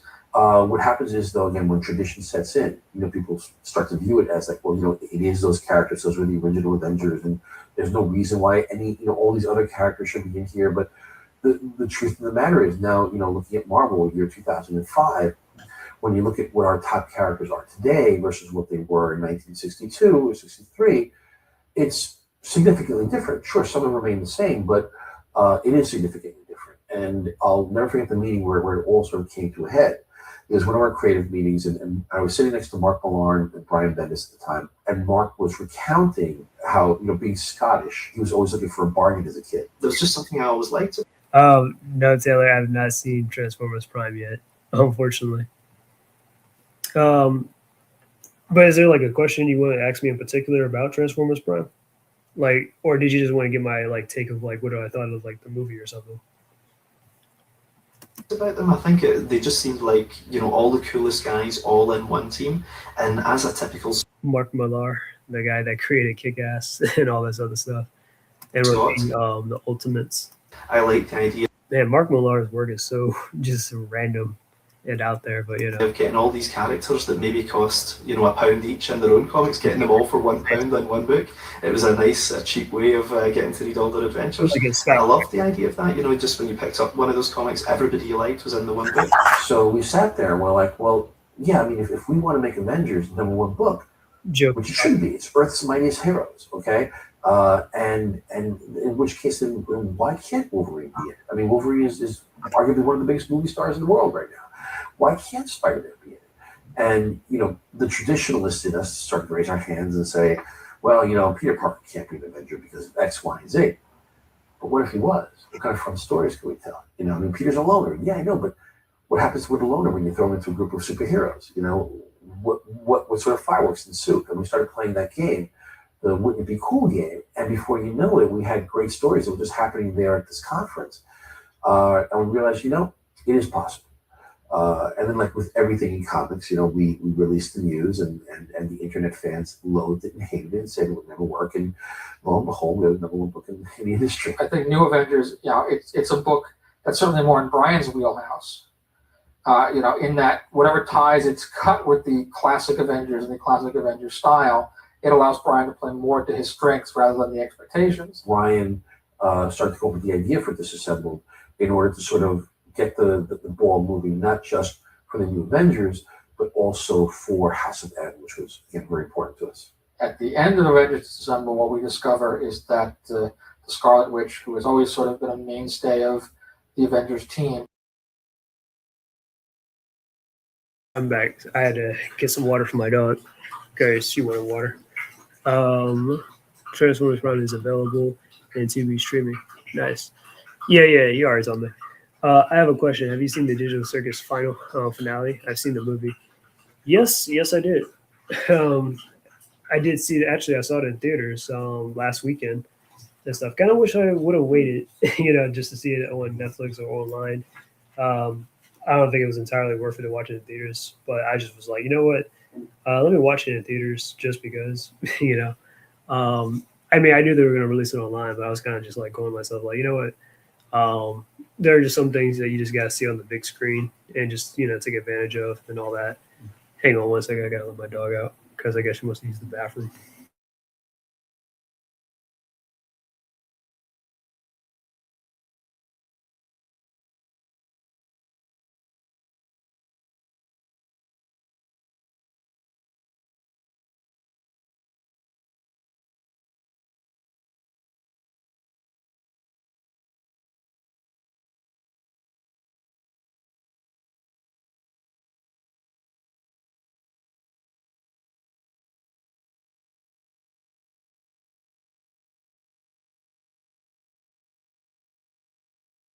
Okay, I'm back.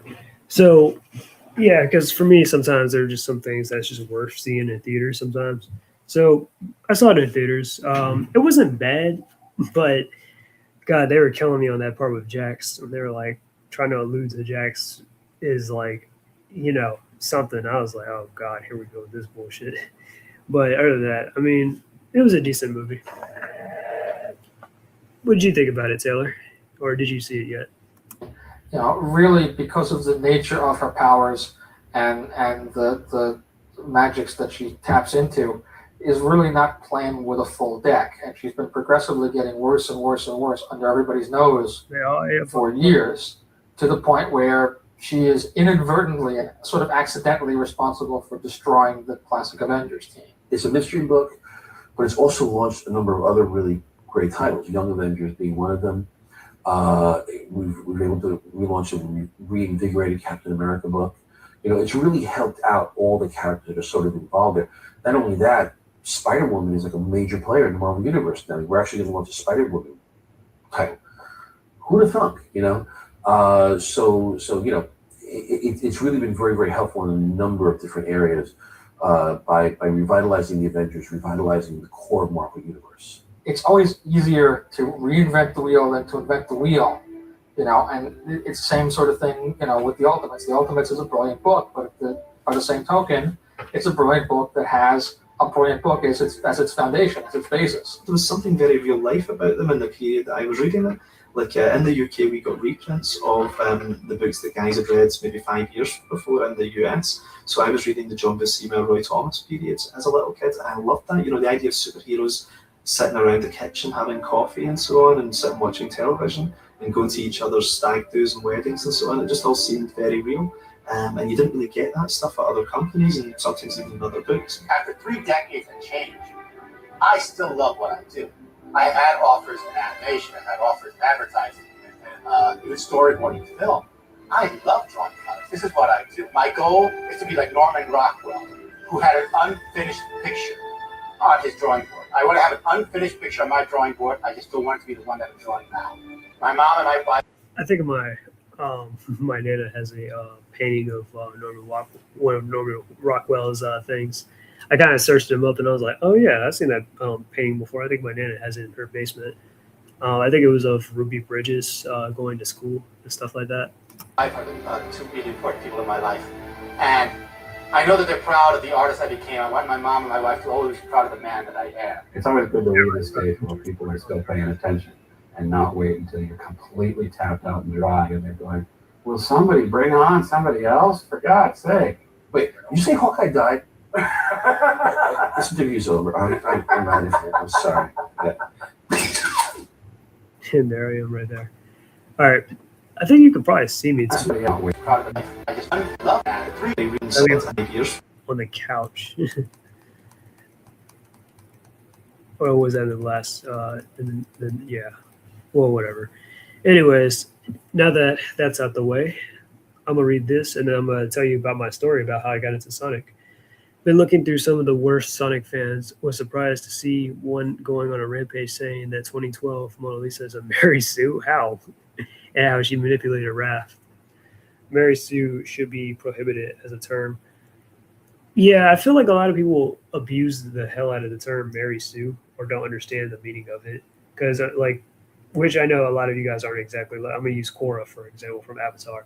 No, a lot of you guys aren't exactly fans of Korra, but a lot of people try to say Korra's a Mary Sue. And I'm like, Korra's not a Mary Sue. A Mary Sue is a character that is perfect, has no flaws. They don't get called, they can probably have flaws, but they don't get called out in the story. They're good at just about everything they do and stuff like that. And I'm like, that's the opposite of Korra. Because, look, Korra's a fast learner and she's really adapted to a lot of stuff.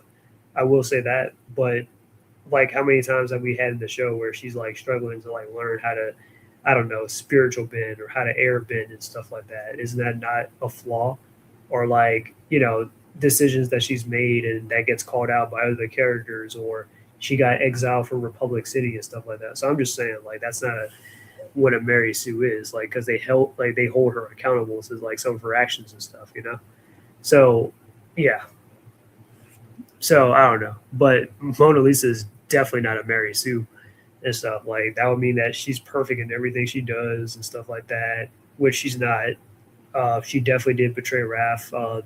I think the second time they met or whatever, which, yeah, it was messed up, but she was doing it to kind of save her people and stuff like that. And then, she tried to make up for it by trying to save Raph and all that stuff. So, yeah, how does that make her a Mary Sue? Jax is self-insert, the creator after controversy, as Jax is controversial for it, of his behavior towards his friends and torturing Gangle forced the redemption arc as well. Yeah, because I don't really have too much against Jax, but yeah, that movie though, yeah, it makes it really hard to kind of defend Jax because I'm just bro, I don't know, because I understand that he's supposed to be that loner type of guy that doesn't that I guess you kind of need to really be all right, well, we're here for you, bro, whenever and stuff like that. And sometimes they kind of dial Jax's thing to an extreme, especially in that movie, for the most part. So, yeah, don't get me wrong. I think Jax is okay. But, yeah, that movie just definitely, yeah, that was not the business.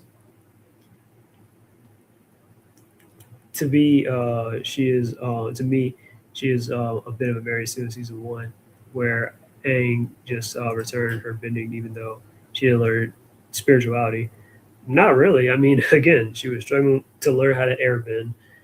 remember that one time there was one episode back in season 1 where Korra called out Amon because the press was like pressuring Korra and was like, "What are you doing about the equalist and stuff? What do you got to say to Amon?" And then Korra didn't know what to say. She didn't have a plan or none of that stuff. And she was like, "Well, I'm going to kick Amon's butt." And then, Rustler talk and all that. And if he wants to see me, he can see me at the clock tower at midnight. And then later on, Korra waits there. Tenzin's telling her that's dumb. Don't do this. She goes there. She's a little nervous and stuff like that. And then guess what? Amon attacks her with the equalist, and they can easily, like, Amon's like, I can easily just take away your bending right now if I wanted to, but no, I gotta make this more public, and I gotta show the world that the Avatar, I gotta, like, I can break, like, we're more powerful than the Avatar. Like, you're telling me that's not a flaw? Okay, cool. But anyways, sorry. But let me get into the Sonic stuff now, since I've already covered the whole Avenger stuff, and yeah. But if you want to ask me more stuff about the whole Mary Sue thing, feel free to ask. All right, let me pull up this tab.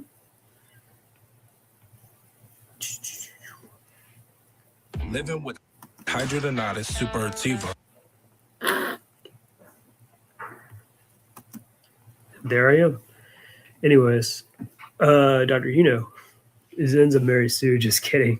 She spends an entire era preparing for a man's return, spending many, many years without a loved one is a rather big struggle in my eyes. Damn.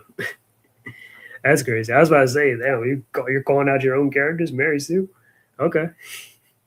But I definitely do get it, though. Sometimes, like, as a writer, like, even with, like, some of my own characters and stuff, like, I try to, like, be like, all right, I definitely want to put a little energy into them, but then I can't, or I gotta figure out some kind of way to make them, like, have some kind of flaw, but not make them, like, you know what I'm saying?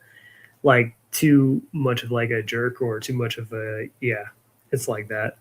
But anyways, let me get into Sonic, though. Hang on. Sally's a Mary Sue because she's naked and nobody calls her out on that for that. Still shocked to see people complain about the being naked in 2026.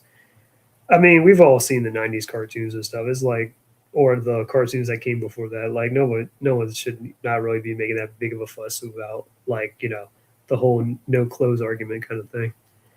But anyways, so one of my first introductions to Sonic, well, I wouldn't say it's Sonic Mega Collection, but I'm gonna tell you the story in a second. I'm just playing this real quick. This is one of my first Sonic games, Sonic Mega Collection, where it had all these, like, Sonic games on there: Sonic 1, Sonic 2, this is Sonic 2, Sonic 3. Of course, Sonic and Knuckles. I know this some of this, like, a little bit of the song kind of brings a little nostalgia to some people. 3D Blast. I know I used to cry with 3D Blast a while back, but 3D Blast is actually a pretty decent game. Could have been better, but it's not hard. But it had all these. The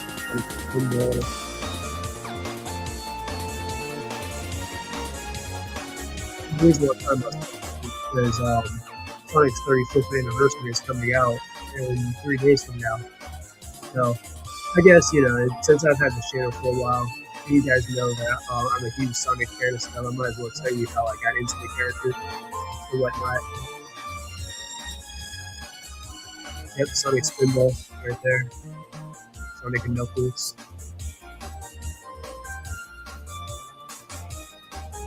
Sonic 3.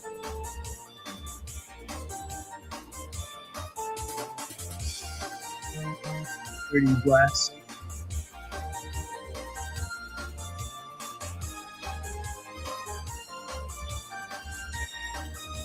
Oh yeah, Dr. Robotnik's Movie Machine. He didn't really have Sonic Chaos.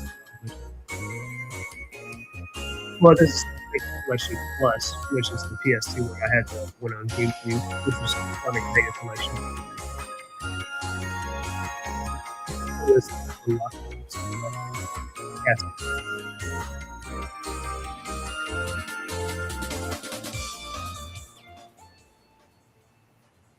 Yeah, like I said, plus it's only on what you call it. There's so much data. We'll be building models all night. Nope. I'm using Sasphier to build models. All right. I'm just getting to an image so you guys can make a collection.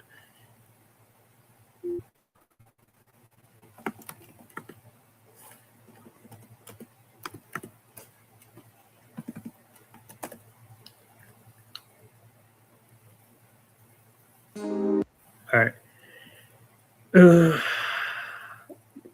The half movie, if Digital Circus is forced trauma dumping and we don't see Jax get abstraction, just flashbacks, alternate timelines. I'm just tired of trauma dumping tropes. Yeah, that gets annoying too and stuff. Like I want to see people overcome like depression or overcome trauma and stuff versus like fall into a rut or whatever and stuff like that. Crazy to think Mega Collection was miles better than Sonic Origins, considering it went along with the 06 and Origins with Frontiers. I mean, I like both, but yeah, Mega Collection, you're going to get a lot more out of Mega Collection than you will Origins. But yeah, but let me go into how I got into it, like how I became a Sonic fan. So, how I became a Sonic fan was like this. So, a very, very long time ago, I think I was like either 2 or 3 when I first got into Sonic. So, this is like around 2001, 2002. So, I have talked about this probably like in a video not too long ago, where I said that I have 2 older god sisters. I think it was the Adam Eve Invincible abortion video that I talked about, where I said that I have 2 god sisters and stuff like that. Well, I have 2 god sisters. I'm gonna just tell you their names anyways. Amber and Jade, right? Amber is the oldest, and Jade is well, she's older than me, but she's the youngest daughter, but older than me, of course. So I used to hang out a lot with my god sister Jade, right? Since we were a little bit more closer in terms of age. Amber was a little bit, more older than me, so to speak. But we still got along. We like chilled out and stuff like that. So, anyways, Jade had a lot of video games, right? So I would go over my godmom's house and stuff, and like chill out with them and stuff. Sometimes I might even spend the weekend over there from like Friday to Saturday, because sometimes my mom works at the post office, right? So usually she's working from like Mondays to like Saturday and stuff. So usually sometimes she'll have me like, since she's a single parent and stuff, she'll usually have me like stay over like my nana's house, which I usually like would stay over my nana's house. Or sometimes I might stay over my godmom's house and stuff like that with her and her family. Like yeah, her husband, like she has a husband. Her husband's not my goddad, but still, I would stay over with them and like we'll chill out and stuff. I'll play like some of Jade's games and stuff. So Jade had a lot of games and stuff. Like I think she had like definitely a lot of like classic consoles. I think she had like a Sega Genesis or something. She might have had like a Nintendo 64. I think she had a PS2 and stuff like that. She had a PS1 because she gave me her PS1 because she was getting rid of stuff. Which I'm mad as hell that I gave up my PS1, but I still kept the controller though for a keepsake, the PlayStation 1 controller, which I use for my PS2 and stuff and all that. So, anyways, but she had a lot of games, which I kind of think that even like she even had like a Game Boy Advance and a DS, so she had a lot of stuff back then. And I think some of that might have been hand-me-downs from like her sister, my oldest god sister, Amber, and stuff. So I think she might have just given it to her when she was done with it and whatnot. And Amber had definitely had a lot of movies and stuff, which that kind of makes sense because my god sister Amber had actually became a model and whatnot, so that's pretty cool. But anyways, so like I said, Jade had a lot of video games and stuff, and I would play a lot of those video games whenever I came over. And she had Sonic, of course, she had the very first Sonic game. So I would play Sonic and stuff. I was like so interested. Like I remember like, when she like booted it up and stuff and like that title screen where like Sonic appears and he's wagging his finger and stuff like that. And I'm like, oh wow, this character is cool and stuff. Like I wasn't very articulate as a kid, like back then when I was like 2 or 3. So I probably wasn't like, talking a lot, but I was always like, whenever I wanted to play that game, I would always just like wag my finger to Jade and be like, I want to play that game. I want to, yeah. So I really like Sonic a lot, couldn't really get past, I think when I was really little, like when I first played it, I probably couldn't get past the the first I could get past the first couple of acts, but I couldn't get past like Eggman, the boss fight with him though. that was probably it. And then when I got a little bit more older and I finally got Sonic my own self, like I got a Sonic Mega Collection because I think eventually when I got the GameCube, I think Jade probably told my mom that I was into Sonic a little bit. So she might like either she and my godmom or my mom might have got me like Sonic and Mega Collection because I don't remember how I got Sonic Mega Collection, but I just got it somehow. So either Sonic Mega Collection, I also had Sonic Heroes as well, right? So Mega Collection obviously had the first couple of Sonic games on there, like Sonic 1, 2, and 3, and Sonic and Knuckles, which I didn't know Sonic and Knuckles was a part of Sonic 3, but whatever, right? So yeah, and it was kind of hard for me to save anyways. I was just like, all right, whatever. I don't know how to save. So yeah, it was a lot of stuff going on with that. Besides, well, maybe Sonic 3 I could probably save on there with the Mega Collection, but that's neither here nor there. I never completed those games until I got a lot more older and I got better at it, But when you're a kid and you're just playing the games and stuff, you're like, well, you're playing it to like kind of beat it, but then you just can't. But I think the highest I could probably go was the second act of Marble Hill Zone for the first Sonic game, And then for Sonic 2, how far could I go with that one? When I was like a very little kid. I could probably go a little further than most, like there was Sonic 1 and 3, but I can't remember. Actually, it might have been probably the chemical plant. Yes, I always stop at like the second stages or whatever. I was always like, yeah, right there. I couldn't like get past it or whatever. And then Sonic 3, I struggled hard with Hydro City. So that was that with that. And then Sonic Heroes had also introduced me into a lot of the other characters outside of just Sonic, Tails, and Knuckles, right? Because Sonic Heroes had characters like SBO, Vector, Charmy, Cream, Big, the cat. Of course, I knew of Amy a little bit, but I'm going to get into that in a second, I guess. And, Shadow, Rouge, and Omega, those were my first time playing those characters and stuff, which, I already knew of Shadow sort of through Sonic X and whatnot, because I was like, oh, wow. Who's this mysterious black hedgehog or whatever and stuff like that, that kind of thing. But anyways, but going back to Sonic Mega Collection though, so Sonic Mega Collection has like a gallery and extras and all that stuff where you can go to there and you can see like a lot of the illustrations. So they had a lot of the illustrations of like Sonic, Tails, Knuckles, and Amy and whatnot. So that's actually how I got into art because I would actually like draw the characters myself and whatnot because I just like, I had time to kill. I didn't really feel like playing the video game, but I just like, would love to just sit there as a kid when I was like probably like 6 or 7. And I would just like take a piece of paper. And that's how I kind of realized that I had a talent for like drawing and for art when I first drew Sonic. And I was like, wow, like I drew like classic Sonic and whatnot. And I thought that would look cool and whatnot. So yeah. And it was really easy too. So I showed my mom and stuff. She was like really impressed and whatnot. And that's how I just developed my art skills afterwards. So that's the story there with that. And then, the Freedom Fighters and all that, how I learned about the Freedom Fighters is also through Sonic Mega Collection because they used to have like a lot of the Archie comics appear or like covers of like the Archie comics and stuff. And like, because Archie Comics was still running, of course, at the time, and they were up to a certain point. I think it was like issue 125, maybe. Let me see if I can possibly look it up. Archie Sonic, because I think it might have been like 125, probably.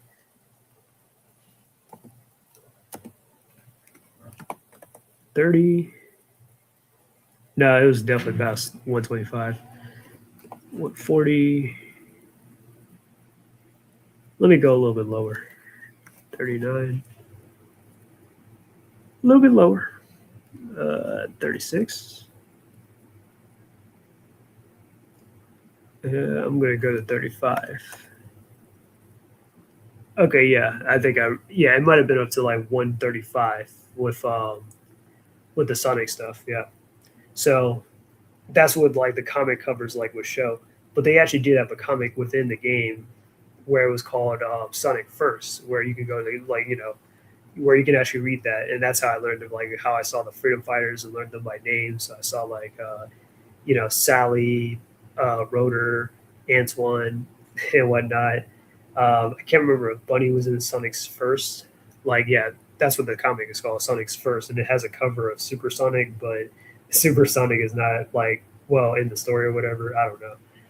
So I read it, thought it was pretty cool. I realized that Sally was like Sonic's like so-called like girlfriend or crush or whatever, his love interest. So yeah, and then later on when I started like getting like seeing like parodies and stuff of like Sonic shorts and stuff online, that's the kind of thing that kind of turned me against Amy a little bit, because I thought like, oh, Amy's just a crazy stalker girl or whatever. But the internet tend to exaggerate things. Amy is obviously has never been like that or anything like that. Just an exaggeration or whatever. So yeah, so that's what like especially Sonic GX, which it was a good series, but they definitely used to like definitely make Amy like that too and whatnot, where they would exaggerate her character and whatnot. And don't get me wrong, I understand some of the spin-offs and stuff for the most part, like Sonic Riders and all that, didn't exactly portray Amy in the best of light. Besides, I think Zero Gravity. I think Amy might have been okay in Zero Gravity though. All right, let me read some of these comments. I know I was going on and on for a minute before I continue my story. The digital circus ending play is safe. It just wastes and insulting its themes and especially the contrast. Yeah, like I thought the whole point was them trying to get out, like trying to get out the digital circus and stuff, but they all decided just to stay in. And I was like, okay, that's weird. Like, isn't there a way for them to get out? And then they had that ending where their regular selves all just come together and stuff. So I don't know. I just kind of like left that with a lot of questions and not any kind of like tangible answers as well. Besides, at least we got some insight on like who the characters were, though. I suppose I got into Sonic because of Sonic X and got me drawn Amy Rose. Nice. Yeah. Sonic X was one of my first cartoons as well and stuff. I remember watching it back then, especially like in Full Circle and stuff. Well, that was my old martial arts place called Full Circle, where I remember that was talking about Sonic Advance was out and all that stuff. Did I miss anything in the live stream? Not too much, Tiki Toby, but how you doing tonight? Nice to have you. At least you didn't start with issue 134. That's funny. No, I think people would just milk the slap to death, just like they did with Amy marrying Lion. Yeah, they did. It was a dramatic moment and stuff. Sally shouldn't have done it. We get it. It was dumb, artificial drama to a degree, so they could break up Sonic and Sally, so they could have Sonic with other girls and stuff like that. Possibly Amy, which they never did, which I'm pissed off about. Sonic possibly with Mina the Mongoose, like all that stuff, Hey Tobias, hello, fierce empathetic Black Queen. Hi, yes, hi. Question to Keenus Fox: have you ever heard of two skunk brothers by the name of Rough and Tumble? Yep. Yes, I have. Honestly, Amy was right, all right, and writers. The writers turned Sonic into an asshole towards her, yet people only use that moment of Amy bashing him. Yeah, that's true. Yeah, that is very true. But anyways, continuing with my story though. So anyways, that's how I learned about the Freedom Fighters. Okay. So I didn't really watch Sonic Sat EM until really like I knew of it like subconsciously. Like I knew of it. And that's probably thanks to Sonic Shorts, because some of the parodies and stuff were like Sonic GX. Like I knew there was a show before Sonic X.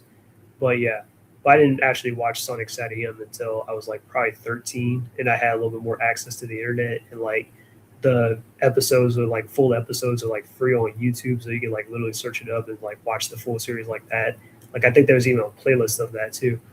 But obviously my first Sonic show was obviously Sonic X and whatnot, because that came out in my generation, and I used to watch it on on the CW, or like, well, it was called CW for kids or for kids or Kids WB, the whole deal.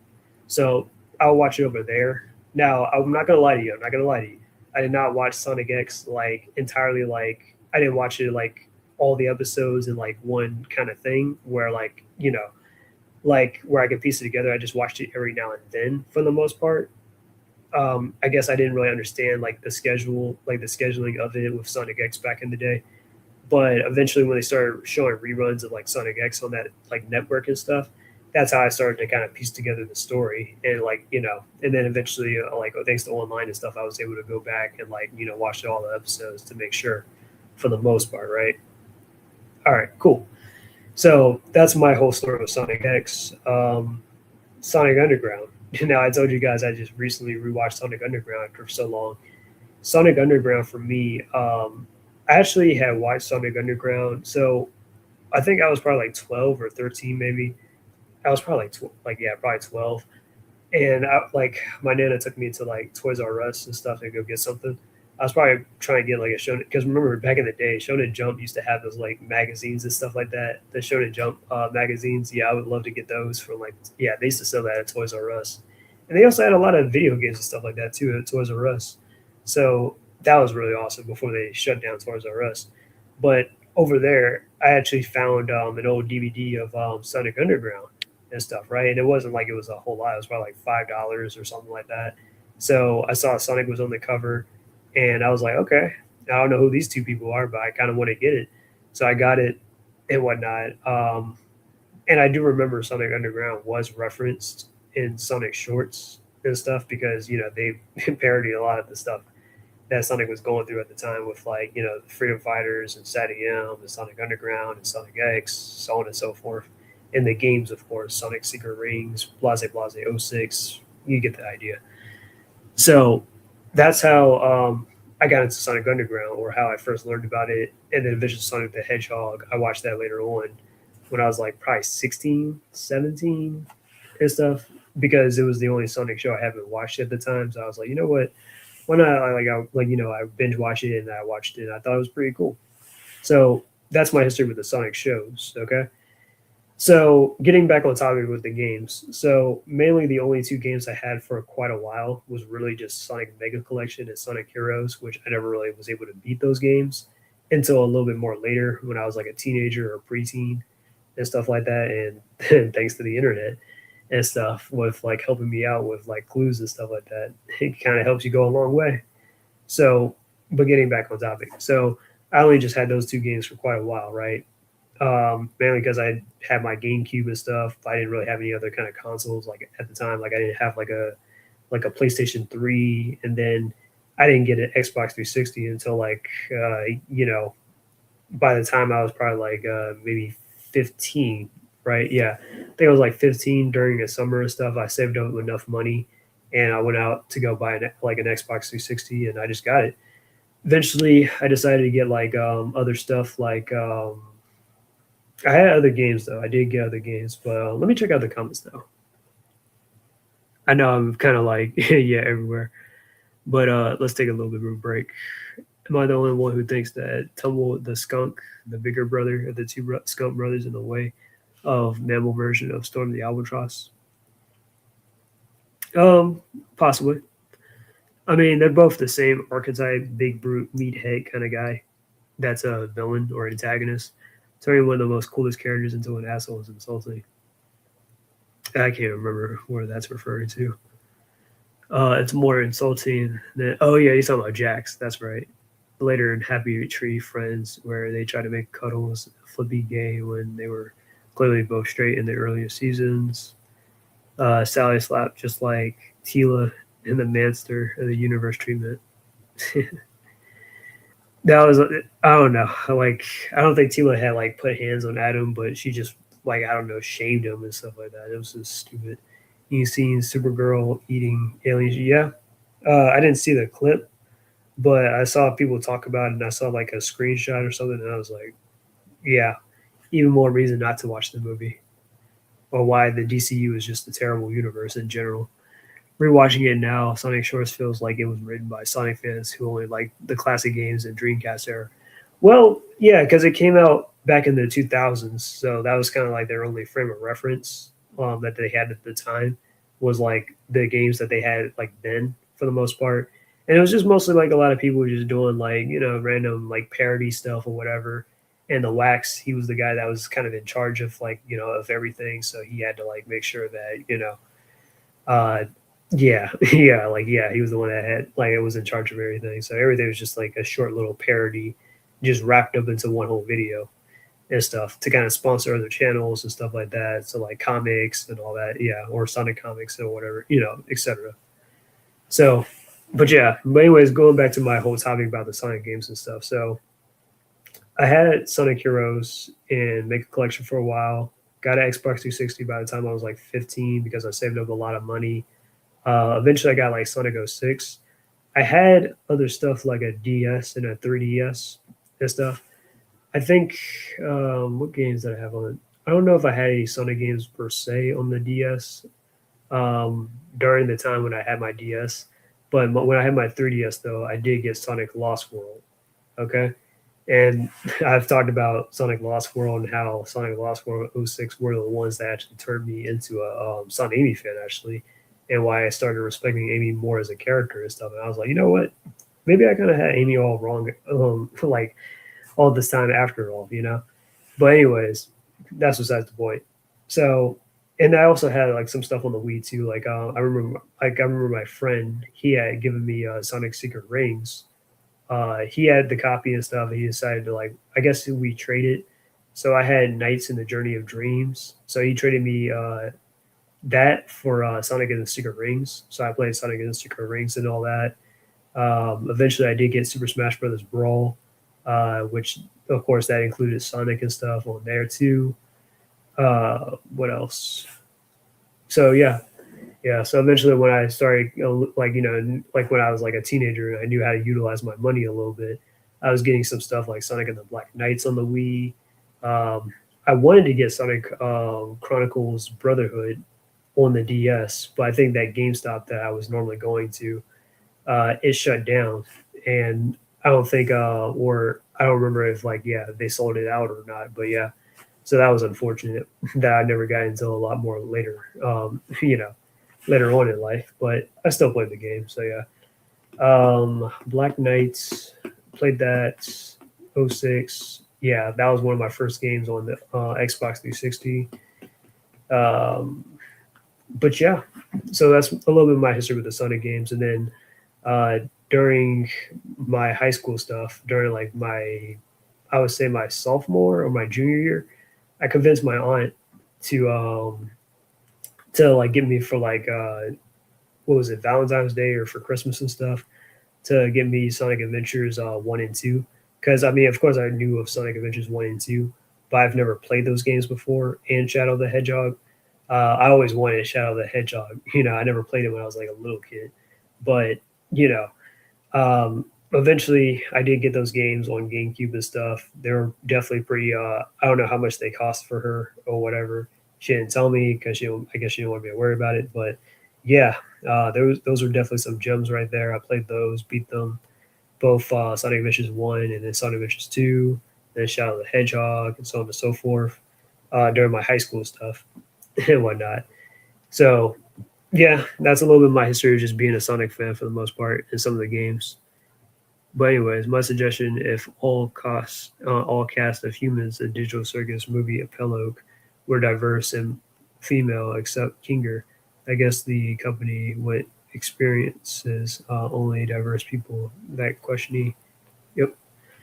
Well, anyways, so yeah, that's a little bit of my history with the Sonic stuff. So I mean, I've played just about majority of the Sonic games and stuff. I could probably tell you a lot. Oh yeah, I even had Sonic Generations on the Xbox 360 as well. But yeah, so that's a little bit of my history with Sonic and stuff. How I got into it, thanks to my god sisters and stuff, who put me on to it. So before people be like, "Oh my god, females don't," well, some do, and like I said, my god sisters, they're the ones that got me into it in the first place and whatnot. So yeah.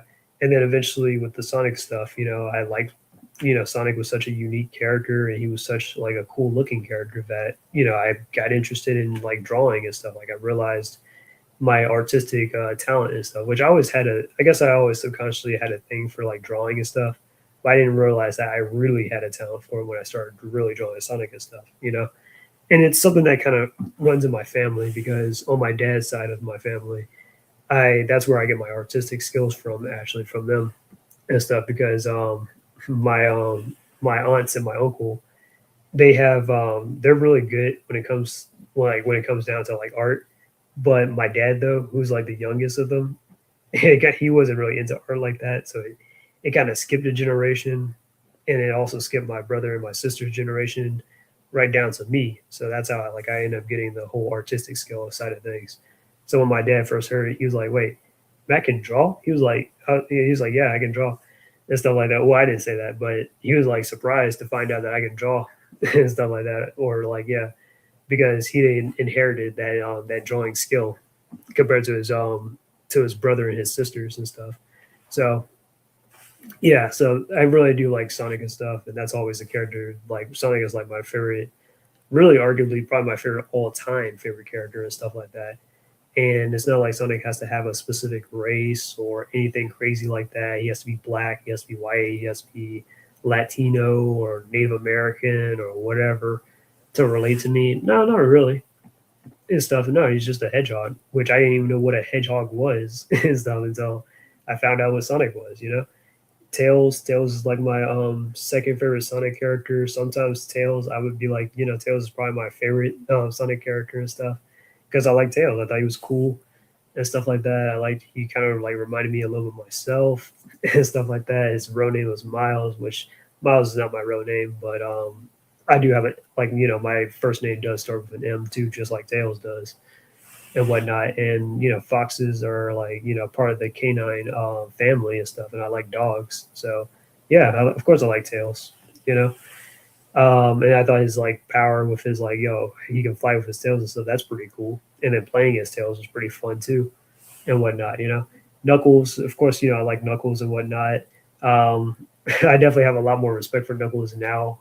Now that I'm older compared to when I was younger, because I remember like I had a friend I think his name was Reed and stuff because I remember our parents used to date and stuff. His dad's name was Mr. Richards or Mr. Richard, and I'm easily like I was able to remember their names better because when you put their names together, it sounds like it says like Reed Richards, so that's how yeah. But my friend, his name was Reed, and he would be like he likes Knuckles more than Sonic. He would be like Knuckles, and I'd be like Sonic and stuff like that, etc. So that's a little bit of my history with those characters and whatnot. Let me check out some of these comments. Revisiting it now, even though Shadow was the main promotion, I feel like Eggman and Rouge stole the whole show in Sonic Adventures 2. Well, yeah, a lot of those characters were pretty great in Sonic Adventures 2. I mean, but I could definitely see like, yeah, they kind of carried a little bit of Team Dark story, definitely, where Shadow was kind of like more so, well, to be honest with you, Shadow in the end betrayed everybody for the most part, and always had an ulterior motive to like destroy the Earth, which Dr. Eggman did not see that one coming. But it's the same case with the whole chaos situation. I think Sonic produced much more Furies. It's a strong possibility. I mean, when you really think about it, though, like a lot of the stuff from like Disney stuff, like Disney cartoons, or a lot of that stuff back in the day, like Lion King or whatever, or anthropomorphic stuff. Robin Hood might have produced might have definitely played a huge part of that too. But yeah, there's definitely Sonic guys out there that's like that. But there's no shade. But yeah. So what else can I talk about? So Sonic came out 1991 and stuff, and now he's about to be out for 35 years. That's pretty crazy, huh? 35 years, and this character's been around and stuff, So that's definitely pretty nice. So I was thinking about doing like a well, I told you guys before I was working on doing a Sonic family tree animation, which again, still work in progress. I know it's been a little bit over a month, but I guess I can show you guys what I have, which is, well, that's exactly what I planned on doing in the first place. But let me get to that. Hey, sorry, it's getting late, but and I'm running out of like, I guess, energy, or yeah, I hope I don't get burnt out or anything. But let me pull this up for you guys and show you what I got.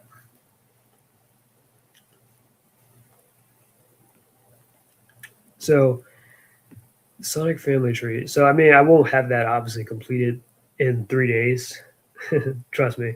But I've been uploading some animations or some clips online and stuff like that of well, I guess I can go to my Kubi Charmer account in a second to show you guys. But I'm pretty sure you guys might have seen it. To be fair, Sonic hasn't produced as many furries as Disney and Warner Brothers. It's just yeah, or like possibly Looney Tunes, but yeah. But again, no shade. Sonic and Lawclaw, yeah, you guys seen that before. Eggman with the halo, Eggman as the devil, Maddie and stuff, checking up on movie Sonic and stuff. I thought this would be a cute scene to show that, you know, she's using her veterinarian skills. Tom and Sonic going fishing. This is Sonic's dad, Jules, and his uncle Chuck right here, a younger version of themselves, nursing Dr. Eggman, or Dr. Robotnik, my bad, where, you know, they found him and, yeah, they took him in and all that stuff. This is Sonic's dad getting turned, like getting roboticized.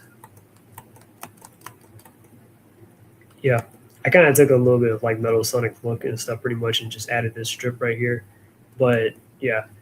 But this is like, yeah, Sonic's family roboticized. That's his mom, his dad, his uncle, his family dog and stuff like that, Muskie. This is what was it, Angel Island? Yeah, but but you guys saw that before. I used this as a background for the Sonic and Knuckles Long Claw, Knuckles' dad thing. This is Sonic's room from the movie and whatnot. The attic. Thought this was pretty cool. Eggman right here, or Dr. Robotnik and whatnot. You'll see how that lines up in a second. Some water. This would be this is South Island.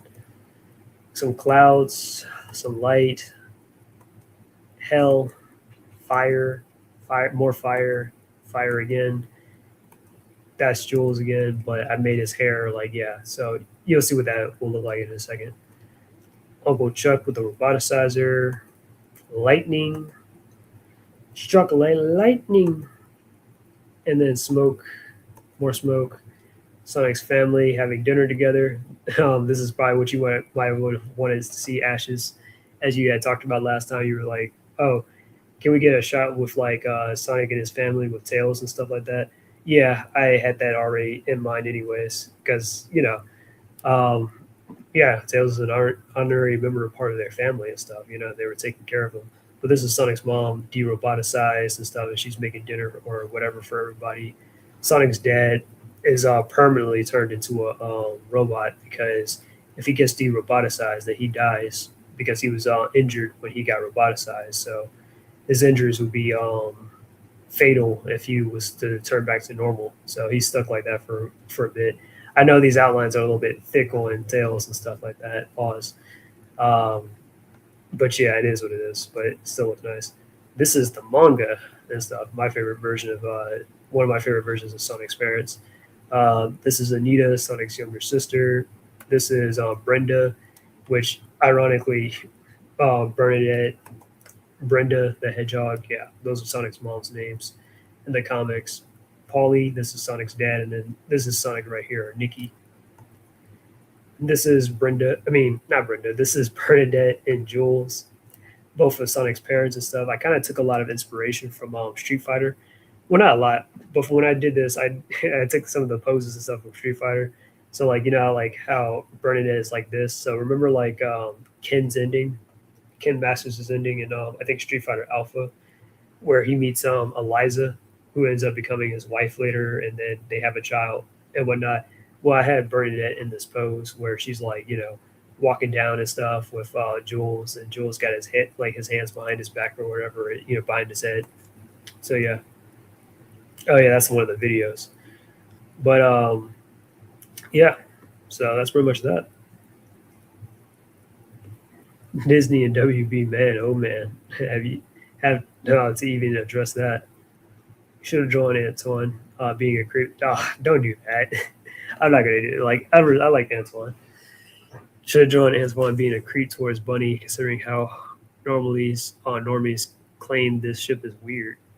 It's definitely not weird.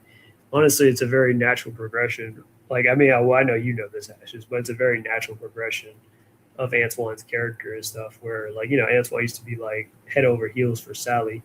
And then, once he realized that Sally was just never really interested in him and she was more interested in Sonic and stuff, Antoine had kind of given up on Sally and always, he started a relationship with Bunny. And then his relationship with Bunny became like one of the most iconic relationships in Sonic and stuff, And, they were actually the first like married couple amongst their friends.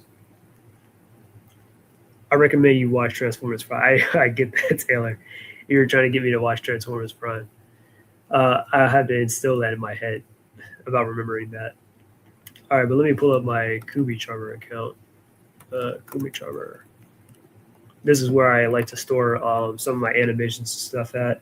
Of course, I'll still be uploading animations on this channel. Like, make no mistake.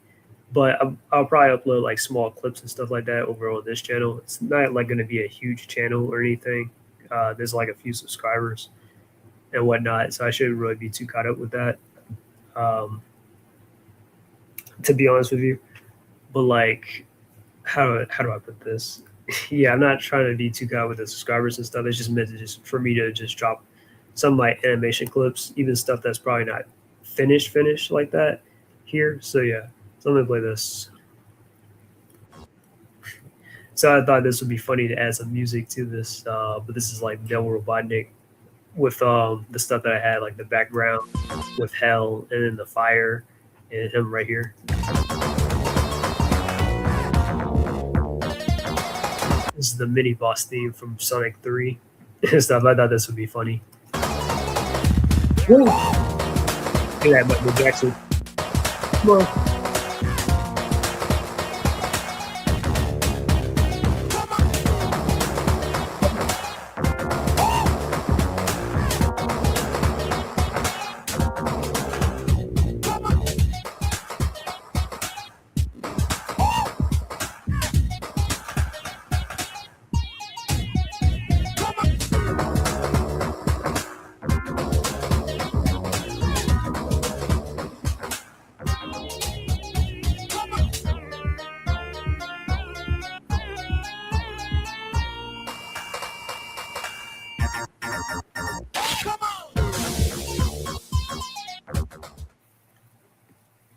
I also made it into a short as well, but I need to make more shorts though, like of this.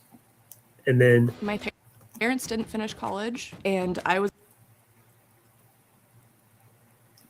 And then this is one the short I put up. Well, not the short, but this is a video I put up afterwards of an animation. This is Jules, Sonic's dad, getting roboticized by his brother to kind of save his life. Because remember, Uncle Chuck was the one who had created the roboticizer, and then Eggman had weaponized it to create his robotic army. That's why the whole hair back and forth thing and stuff, and the lightning.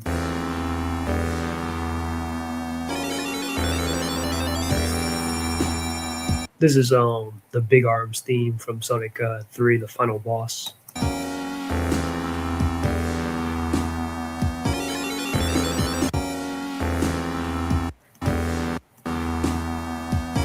That's why I added the smoke for the dramatic effect and stuff. It looks pretty good, of course. And he looks up, and then, he is devoid of his free will. I just like how it plays. I have a question. You watch this and know? I'm going to watch it. Yeah, as you can see from my recommendations, yeah, I watch it. And stuff. I talked about it one time before. Well, not into a full deep conversation, but I talked about it as in like, yeah, I watch SML and stuff. It's funny. Like my friend, he's also the same. Like my friend also got me into watching Digital Circus and yeah, and the stuff too. But yeah, he got me into watching SML before I was like probably like when we were like, well, when I was 18, he was like 16, 17, I mean 15, whatever. But yeah, my friend Isaiah, yeah, he got me into watching SML and stuff. And at first I was like, bro, what you got me watching? Like, cause I don't know, it looked kiddie and stuff like that. And then like when I was over his house and stuff, me and my other friend, Keandre, and then when like I like, while I watched it and stuff, it got weirder, and I was like, what the fuck? Like, I thought, all right, that was pretty funny. And then he got me hooked on watching SML. So I was like, oh god. So it's hilarious watching SML. But yeah, I've been watching SML for like probably 9 years now at this point. So yeah, since I was 18. So yeah, like at least 9, almost 10 years probably.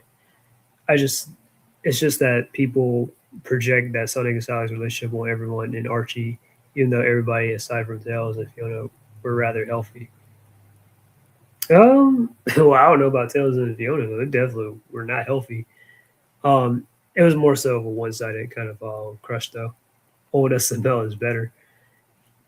Excuse me. I do hear that here and there about that. There's some videos that stand out to me, but yeah. But I ain't gonna lie though, Brooklyn Guy and Cody were always my favorite characters from SML. Like, yeah, I always like, yeah, especially like Brooklyn Guy and stuff like that. Yeah. And it's funny too because my friend, he would call me Cody. I'm like, how dare you? Because I mean, before I even knew who the characters were like that, he called me Cody because I had the glasses on. I just knew that he had glasses and he was gay, and I was like, man, why you gotta call me Cody? Because he would be like, he's Junior because we always be coming over his house to hang out. And I'm Cody because I'm the one that wears the glasses, and my friend Keandre will be like Joseph or whatever and stuff like that. And then the more I watched SML, and I actually did like Cody as a character despite him being gay and stuff like that. I was like, all right, Cody's hilarious as hell. And then yeah, so I was like, all right, yeah, Cody's all right. I like it. But yeah. Same with my friend. Friend got me watching SML too. We both same camp. Nice. Yeah. Black Cody. Yeah. But anyways, yeah, so as I was saying though, with the animation. So this is what I did for yeah, Sonic's thing though. So I'll upload some clips. I'm thinking about for my next thing, I'm thinking about doing like I need to draw it out first though. But and I might have this be for the Sonic 35th anniversary, but I will probably have like Sonic with Sonya and Manic with Queen Alina, and they're just like singing or whatever. It's gonna probably be the Sonic Underground song, but it probably won't. It might just be out of sync, I guess. And then yeah, but I'll probably have Queen Alina being like the songstress where she got the mic and stuff, and her and Sonic are like holding it and stuff or whatever, and all that. I think that would be pretty cool and whatnot. But yeah, so I'll probably do that, and maybe another short as well to kind of tie in with the games and stuff, because I also want to, of course, include Tails, Amy, and Knuckles in some kind of capacity, but I don't have an idea of what to do. But it is what it is. If Joseph and Cody had a child, shut up, shut up, Taylor. It ain't me. No, it ain't. Nope. Mm-mm. But anyways, yeah, so that's pretty much all I got to say. I told you guys my history of how I got into Sonic and stuff. Just to put this out, yeah. But as far as like, yeah, so I was out of the loop for Sonic for quite a while, from like let's see, since like, well, probably a little bit mostly of my elementary school days, where I knew like, some stuff of it or whatever, or I just knew like the stuff that was online, like of course Sonic Shorts, Sonic RPG, Sonic Final Fantasy X, Super Mario Brothers Z, which I saw a classic D-Man. I think he made a short about that. I haven't watched it yet, but yeah. But yeah, those were definitely the classics back then. But I was a little bit out of the loop, so I didn't know what was canon or what was like accurate to the story or whatever and stuff like that.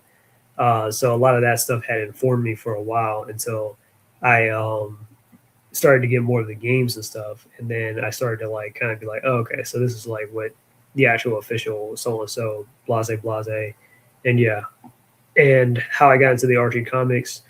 Well, it was kind of when I was a teenager, and then I was kind of like at the bookstore and stuff with my mom, and then I had some money or something like that, and I saw there was these two comics and stuff, two Archie Sonic like graphic novels. One was the final conclusion to the Mega Man crossover, and then the other one was Sonic versus Interjack and stuff. That whole ordeal. So those were the two graphic novels they had me into the Archie comics and stuff for a little bit and whatnot, where I was like actively like reading it. Like, of course, I knew of it sort of, but where I mean, like, I was actively reading it, and then I realized, damn, Sonic is way more powerful than I thought, and that he can, yeah, Sonic can beat Goku and all this other stuff and blah blah. So yeah, you seen Chef PB quits too? Yeah, I mean, quit 7. Yeah, I saw it.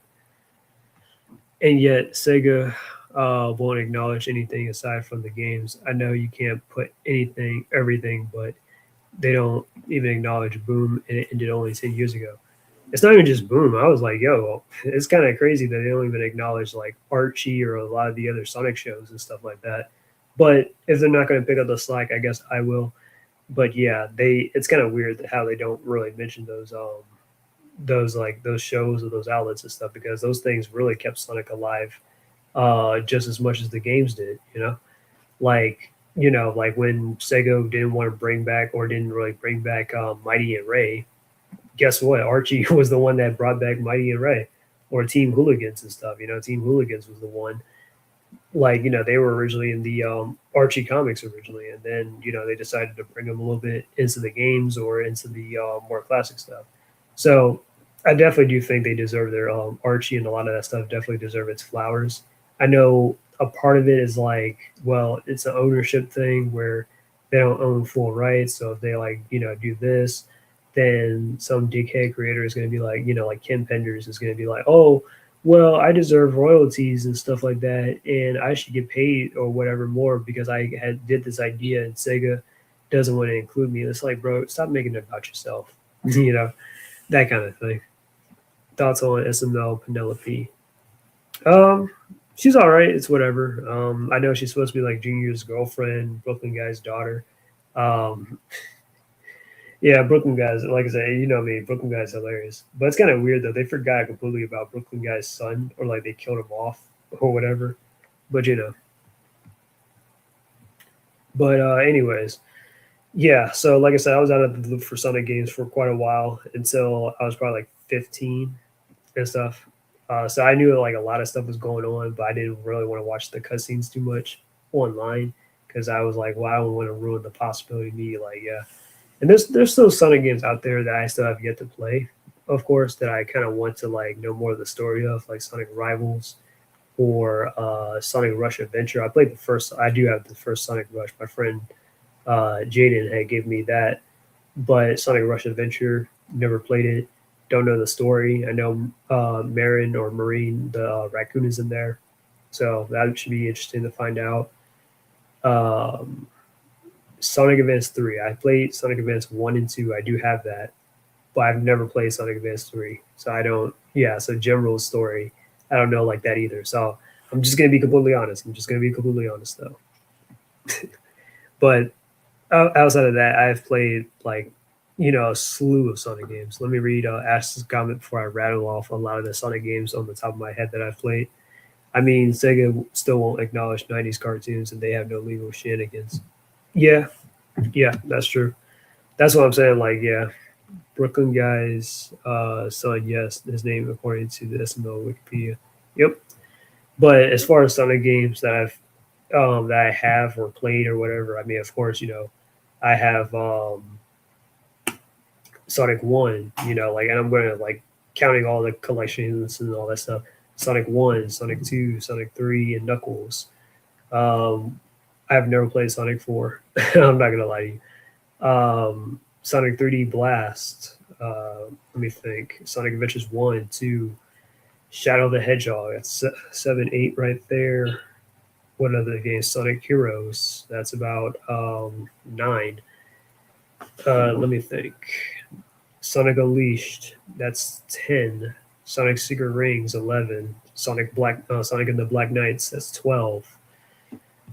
Did I already say Sonic Unleashed? Yeah, I already did. I have 2 copies of Sonic Unleashed anyways. I have the Wii version and I have the Xbox 360 version. But anyways, I was at 11, 12, whatever. Let me think. Sonic games that I've had: Sonic Rush, Sonic Advance 1, Advance 2, Sonic Battle. That's about like what I'm at, 14. Let me think. Sonic Advance. Battle. Oh yeah, I had some of the Sonic Boom games. I had like I've never played Rise of Lyric. I do wish to actually play Rise of Lyric someday, but I know it's only on the Wii U, which is that kind of sucks though. But I played Shadow Crystal. That was kind of a very easy, middling kind of game. Sonic Fire and Ice, same. So that's 2 right there. What other Sonic games have I played and whatnot? Oh yeah, Sonic Chronicles, Dark Brotherhood, and whatnot, which I know they made that non-canon thanks to Ken Benders. What's another Sonic game? I have played the Tales Adventure games though, so yeah, Tales Adventure 1 and 2, or Tales Sky Patrol. I don't think I beat those games though, but let me think. I do have Sonic Riders, so I played and beaten that Sonic Riders. I've not played Free Riders or Zero Gravity.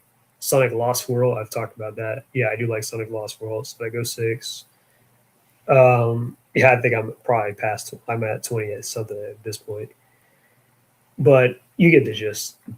So let me see what Taylor's talking about. Thoughts on Team 4 Star, Dragon Ball. I used to like them back in the day. I have not seen them in quite a while, to be honest with you. But yeah, I remember even when I was talking about my cousin last time, the one that got killed. I remember, I remember I used to watch Team 4 Star around that time when we used to hang out when I was 14, 15 ish. But a little bit after the Cell Saga, because they were taking forever to release episodes, I kind of just given up on the series. I know they've crossed that threshold in the Boo Saga, but I was like, all right, I had dropped off the Team 4 Star. But anyways, that's all I wanted to talk about. I appreciate you guys for coming through, hearing me talk about the history of Sonic, reacting to my very long Ultimate Avengers topic and stuff about the featurette and how, I got into art and all that and comics and a little bit of video games and stuff at such a young age and whatnot. 35th anniversary of Sonic is coming up, so this will be sort of the celebration for it. I'm not sure if I'll probably make the story time video, well, make the story time of how I got into Sonic into a video or not. Not sure yet, but I will try to make some of these animations and try to entertain you guys. And if you want to check out my animations, you can check out my main channel, which is the one that I'm streaming from right now, or you can check out Kubi Charmer and stuff, But that's all I got to say there. Team 4 Star did a Sailor Moon dub. That's pretty interesting. I'm actually rewatching Sailor Moon right now. I was watching it actually before I started this stream. But anyways, I appreciate you guys for coming. I hope you guys have a good night. This is the Kagelo Fox and Mouthpiece until we meet again. All right. Thanks for coming, everybody. And keep things lively.